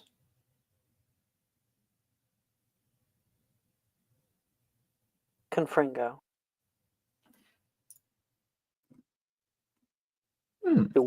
She winks. Not claiming that she could cast that, but that it's one that you wouldn't think of because you're only 11.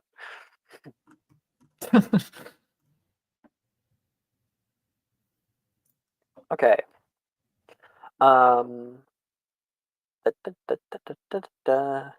we're dropping like flies tonight. Goodness gracious.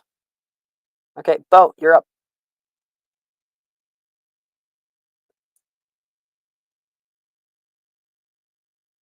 Well, continuing the dropping like flies trend, Morgan, your go. Yeah. Could I have a scene with? Yes. Yes. You manifested.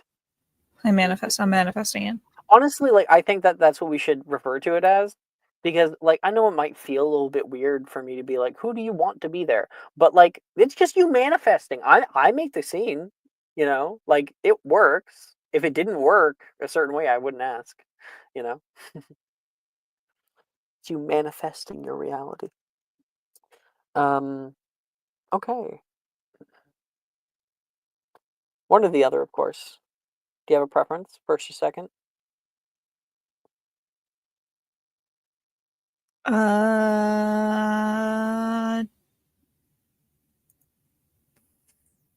Dealer's choice. Okay. Second, maybe. So no, first, second. Yeah, whatever. You said dealer's choice, so Morgan, you cast out a few different spells, done exceptionally well for yourself. There's like people, Professor Rojas has put you out in the front, talked about the things that you did well, gave you your house points. People gave you like a little clap just from the little lecture, and then people dispersed, and one of them came toward you. Seriously impressive. Might you help me? I'm kind of new at all of this, like more so than most people. Darcy, by the way. Hello, Darcy. I can try to help. I've never really done this magic thing before. Well, if you don't count transfiguration class, and it didn't really go that well, so I don't want to hurt anybody.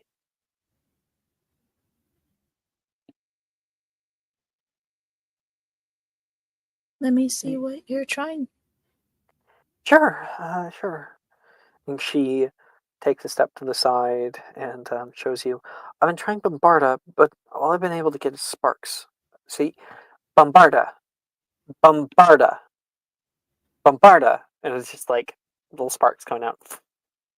It's you do the one movement and say the word, right? Yes. Well, But I don't get why I'm not doing it. I'm not messing up the one movement, I don't think. Do you remember magical theory class?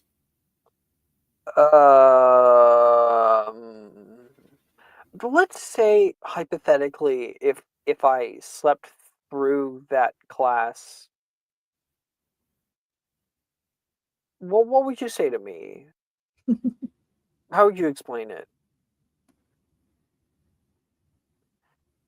So, willpower casters are the ones that are best suited for jinxes, hexes, and curses. Because jinxes, hexes, and curses require raw feeling. It's not enough just to say the words and mean it and point your wand and do the wand movements. You have to feel it. Oh. How do you feel the spell? Sorry if maybe I'm asking two questions that are too philosophical. I don't really understand. It's not about feeling the spell. It's about feeling a raw emotion, tapping into it, and then casting through it. Oh, okay. So, I mean, I can give it a try. yes. What do you think of? I mean, you've done such an amazing job already at a few different spells. What do you tap into? For me, I tap into survival. Metal. Darcy takes a few steps away and gets ready to try, and I'll take a roll. Bombarda. I guess there would be a long silence. They kind of close their eyes. They think. Bombarda. There's a shooting sound, a blast nearby, and you can hear a high-pitched yelp from Morgan, who's like, "Mom, watch where you're pointing that thing, man." Oh, sorry, he says back.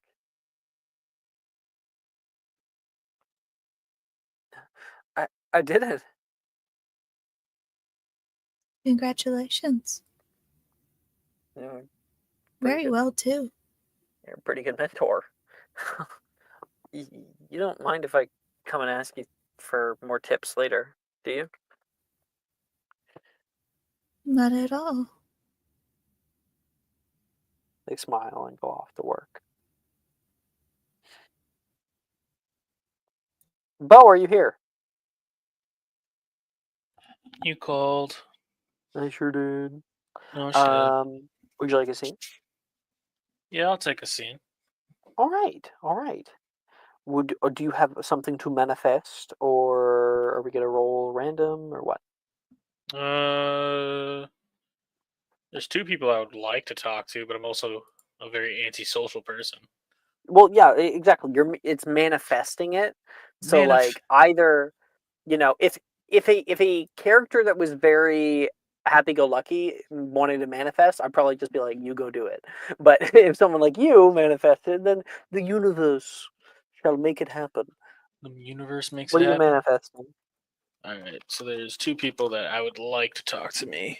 If they Mhm. they would, they don't have to talk to me together or anything like that. Totally. But right now, totally. I'm hiding under a fucking desk right now, sleeping, which I Yep. find hilarious. I just need to spell the name correctly, otherwise I'm fucking stupid. You don't have to spell it. You just say it. Oh, I was gonna say research Drusilla, one of those two. Gotcha. All right.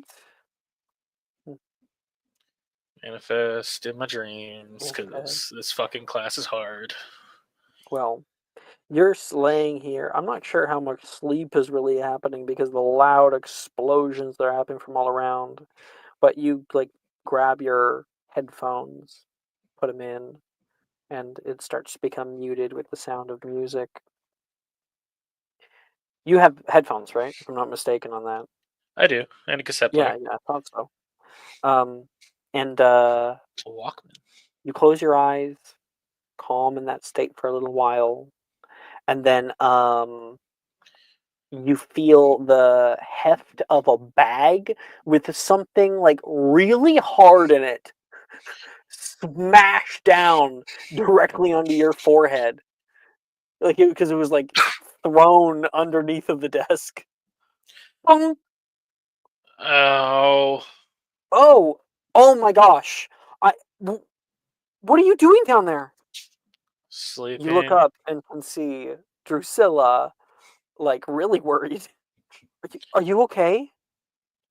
Yeah, I'll be fine. How many fingers am I holding up? Is it? She's gonna put a hand on your head. That's a goose egg. I'm not a goose. Oh dear. You might already be concussed. My cauldron was in that bag. She says, looking over. You can see like the bag lays slightly open, and there's a dark black pewter cauldron. Well, that's why it was so heavy. Here, we should take you to the hospital wing immediately. You're already sound off. You haven't met her before, have you? No, I've not. Yeah. So she's like, she thinks that this tone is going from getting hit in the head from the cauldron. And this is the tone for years. She's gonna think she's Yeah. done this the entire time. She's like, I fucked him. It's like in Adventure Time when you first see Cinnamon Roll. He's like he Oh my talks god. normal, and then he falls off the tower and cracks his head, and then for the rest of the series, he's like Cinnamon Roll. This is you did Terrible. this to me, Drusilla. Yeah. You did this. So Drusilla freaks out. She's like, Professor, and we cut to her bringing you to the hospital wing. We actually cut to you in the hospital bed. And she sits there on the side. I told you I'm really fine.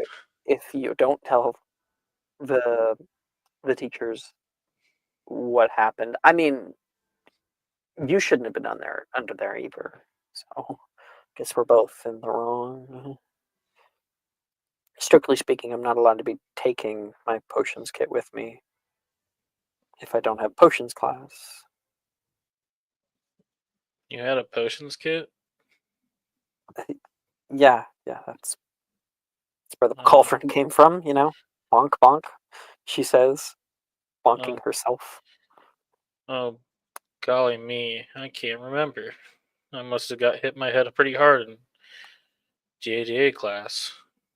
You're like, You too. Oh, sorry. a wink. Like a really fucking slow wink.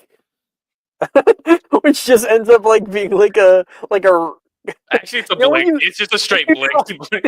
It's just He closes both his eyes. All right, you two. Let's see here. Possible concussion? Yes. He got hit over the head with something big. What was it?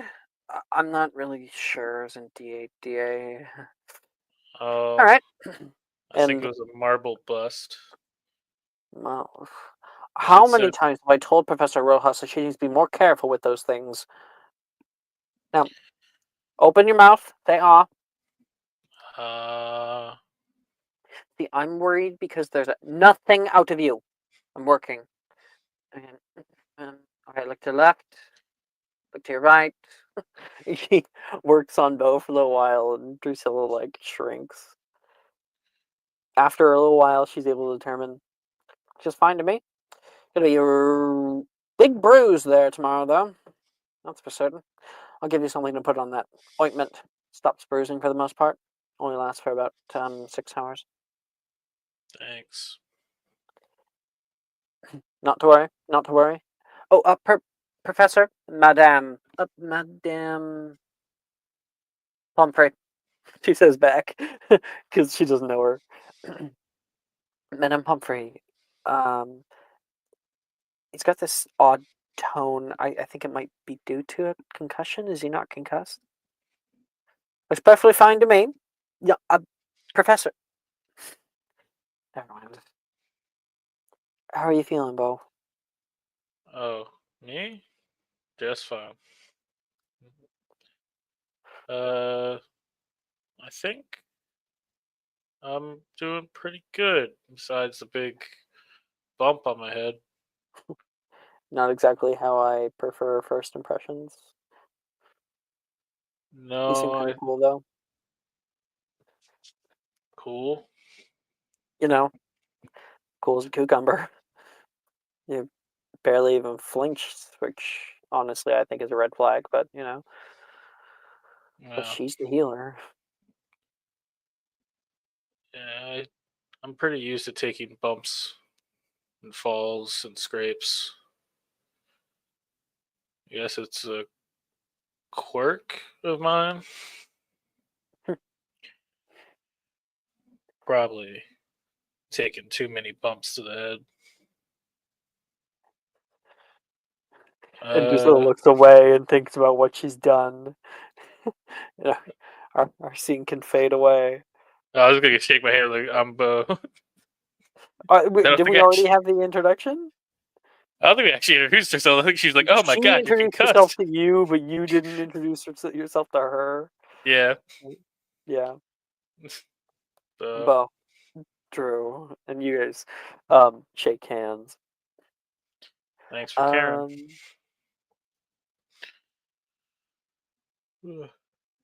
Rowena, do we do you? Not yet, no. Whoa, Okay. Alex, it's first year. Do you want to go? Sure. Yeah. What do you manifest? Could I go talk to Gemma? Hell yeah. So Gemma right now, she was working with Genevieve for the most part, but looks like Genevieve has a new interest, and she's talking to new friends. Gemma is kind of shit out of luck. Ernesia and Taylor are together in a whole thing, and she ends up just sort of like sitting on the back wall of one of the areas reading her textbook. And you just so happen to kind of head over in that direction. You see some other people are like sitting at the wall, and you're like, yeah, I want to break for a minute. So you plop down and get out your own textbook to double check some stuff while you have a rest. She's right there next to you. I'll just like look over at the book for a second, just like letting my eyes drift. I'm like, oh, I think the information that you might be looking for is on. She'll just flip the pages. This one right here. Oh, thank you. There's one thing I do forget, though. What? I feel like I'm forgetting something. Did I ask? She gives you a fucking bitchy look. I was And just looks trying to help. away. You seemed lost on the page.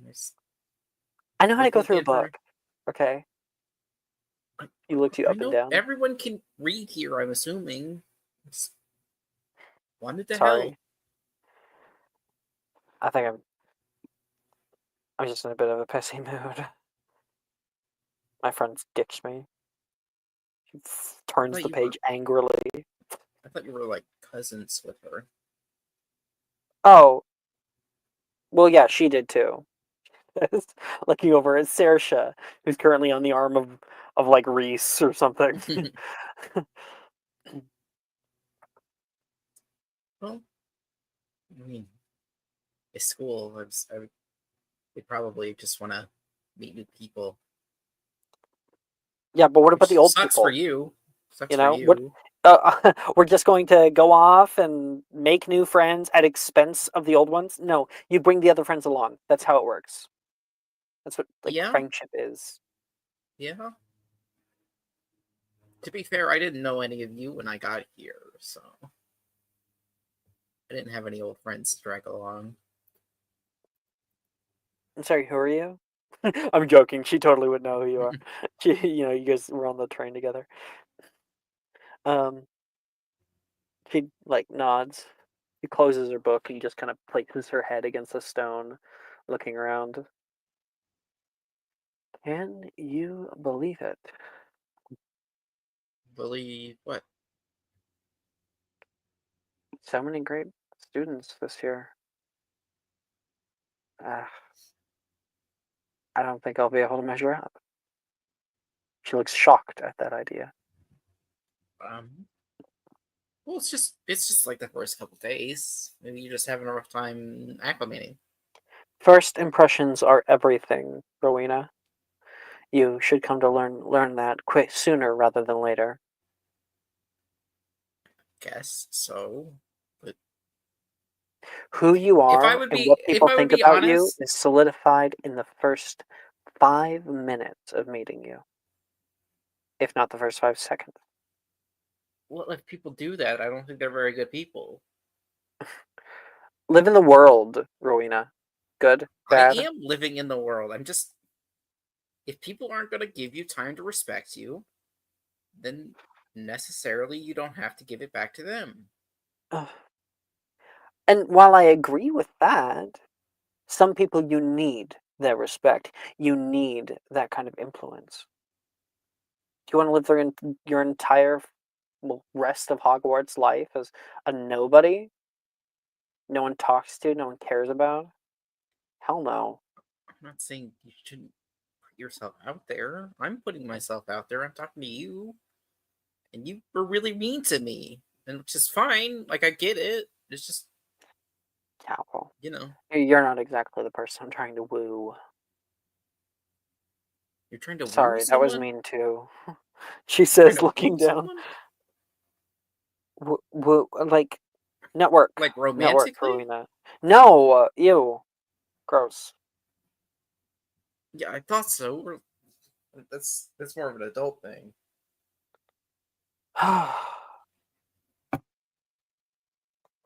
You see Arnesia? Over there. The girl with the puff. Mm-hmm. She is a strong personality.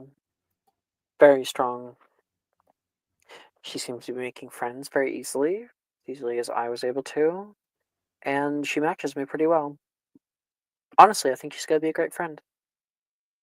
But also, in this first week, we are both going to understand exactly what the pecking order is. Personally, I don't want to be at the bottom of that.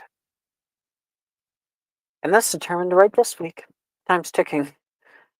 So whether or not you think it's good or bad, it's real. And you'll be affected by it too. Friends or enemies. Doesn't make a difference. Sure. Just I don't want to really spend time on trying to be the perfect person for someone to make them like me. It's not really how I operate. You do not understand. I don't. Because British people are rude. All of you are rude. to which the entire class hears this. Multiple heads turn like, damn.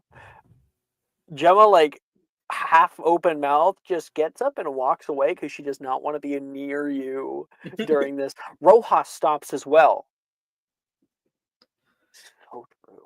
she says in the background and continues on her way because she's not like- fucking British.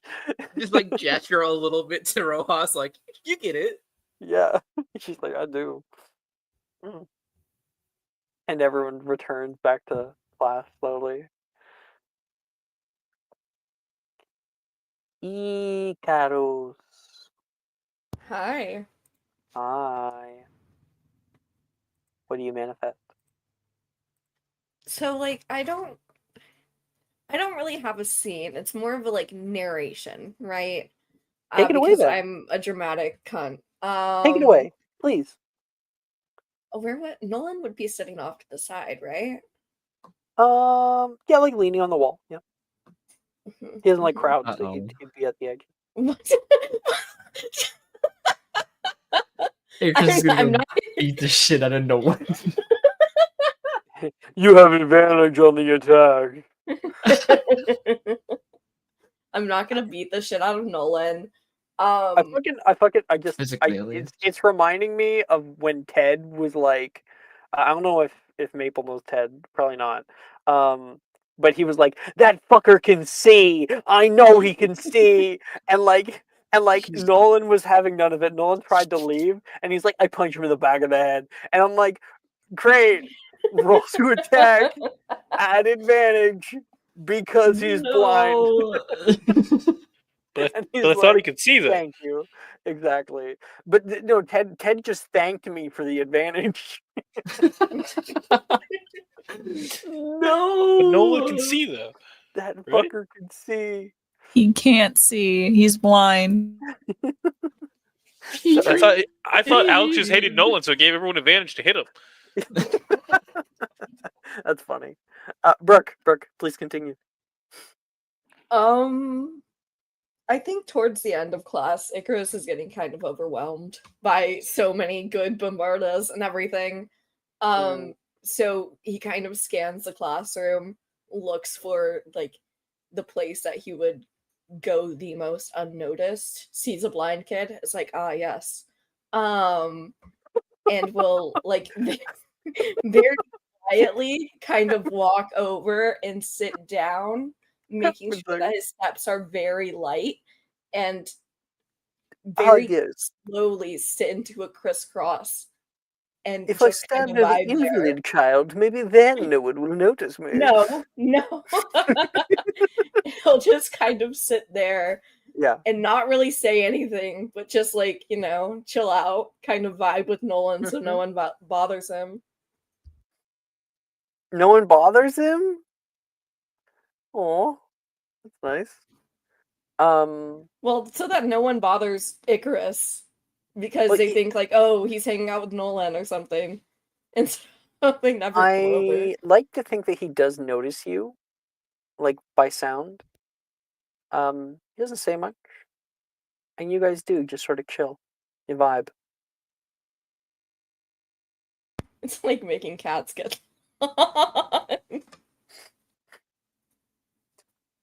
All right. And I guess that is where we'll end tonight's episode. Yay! Thank you, everyone, for playing. Thank you guys for watching. Eve and Ito, even though he's gone. I will see you guys next week. Bye bye bye bye bye bye bye bye bye bye. Bye-bye.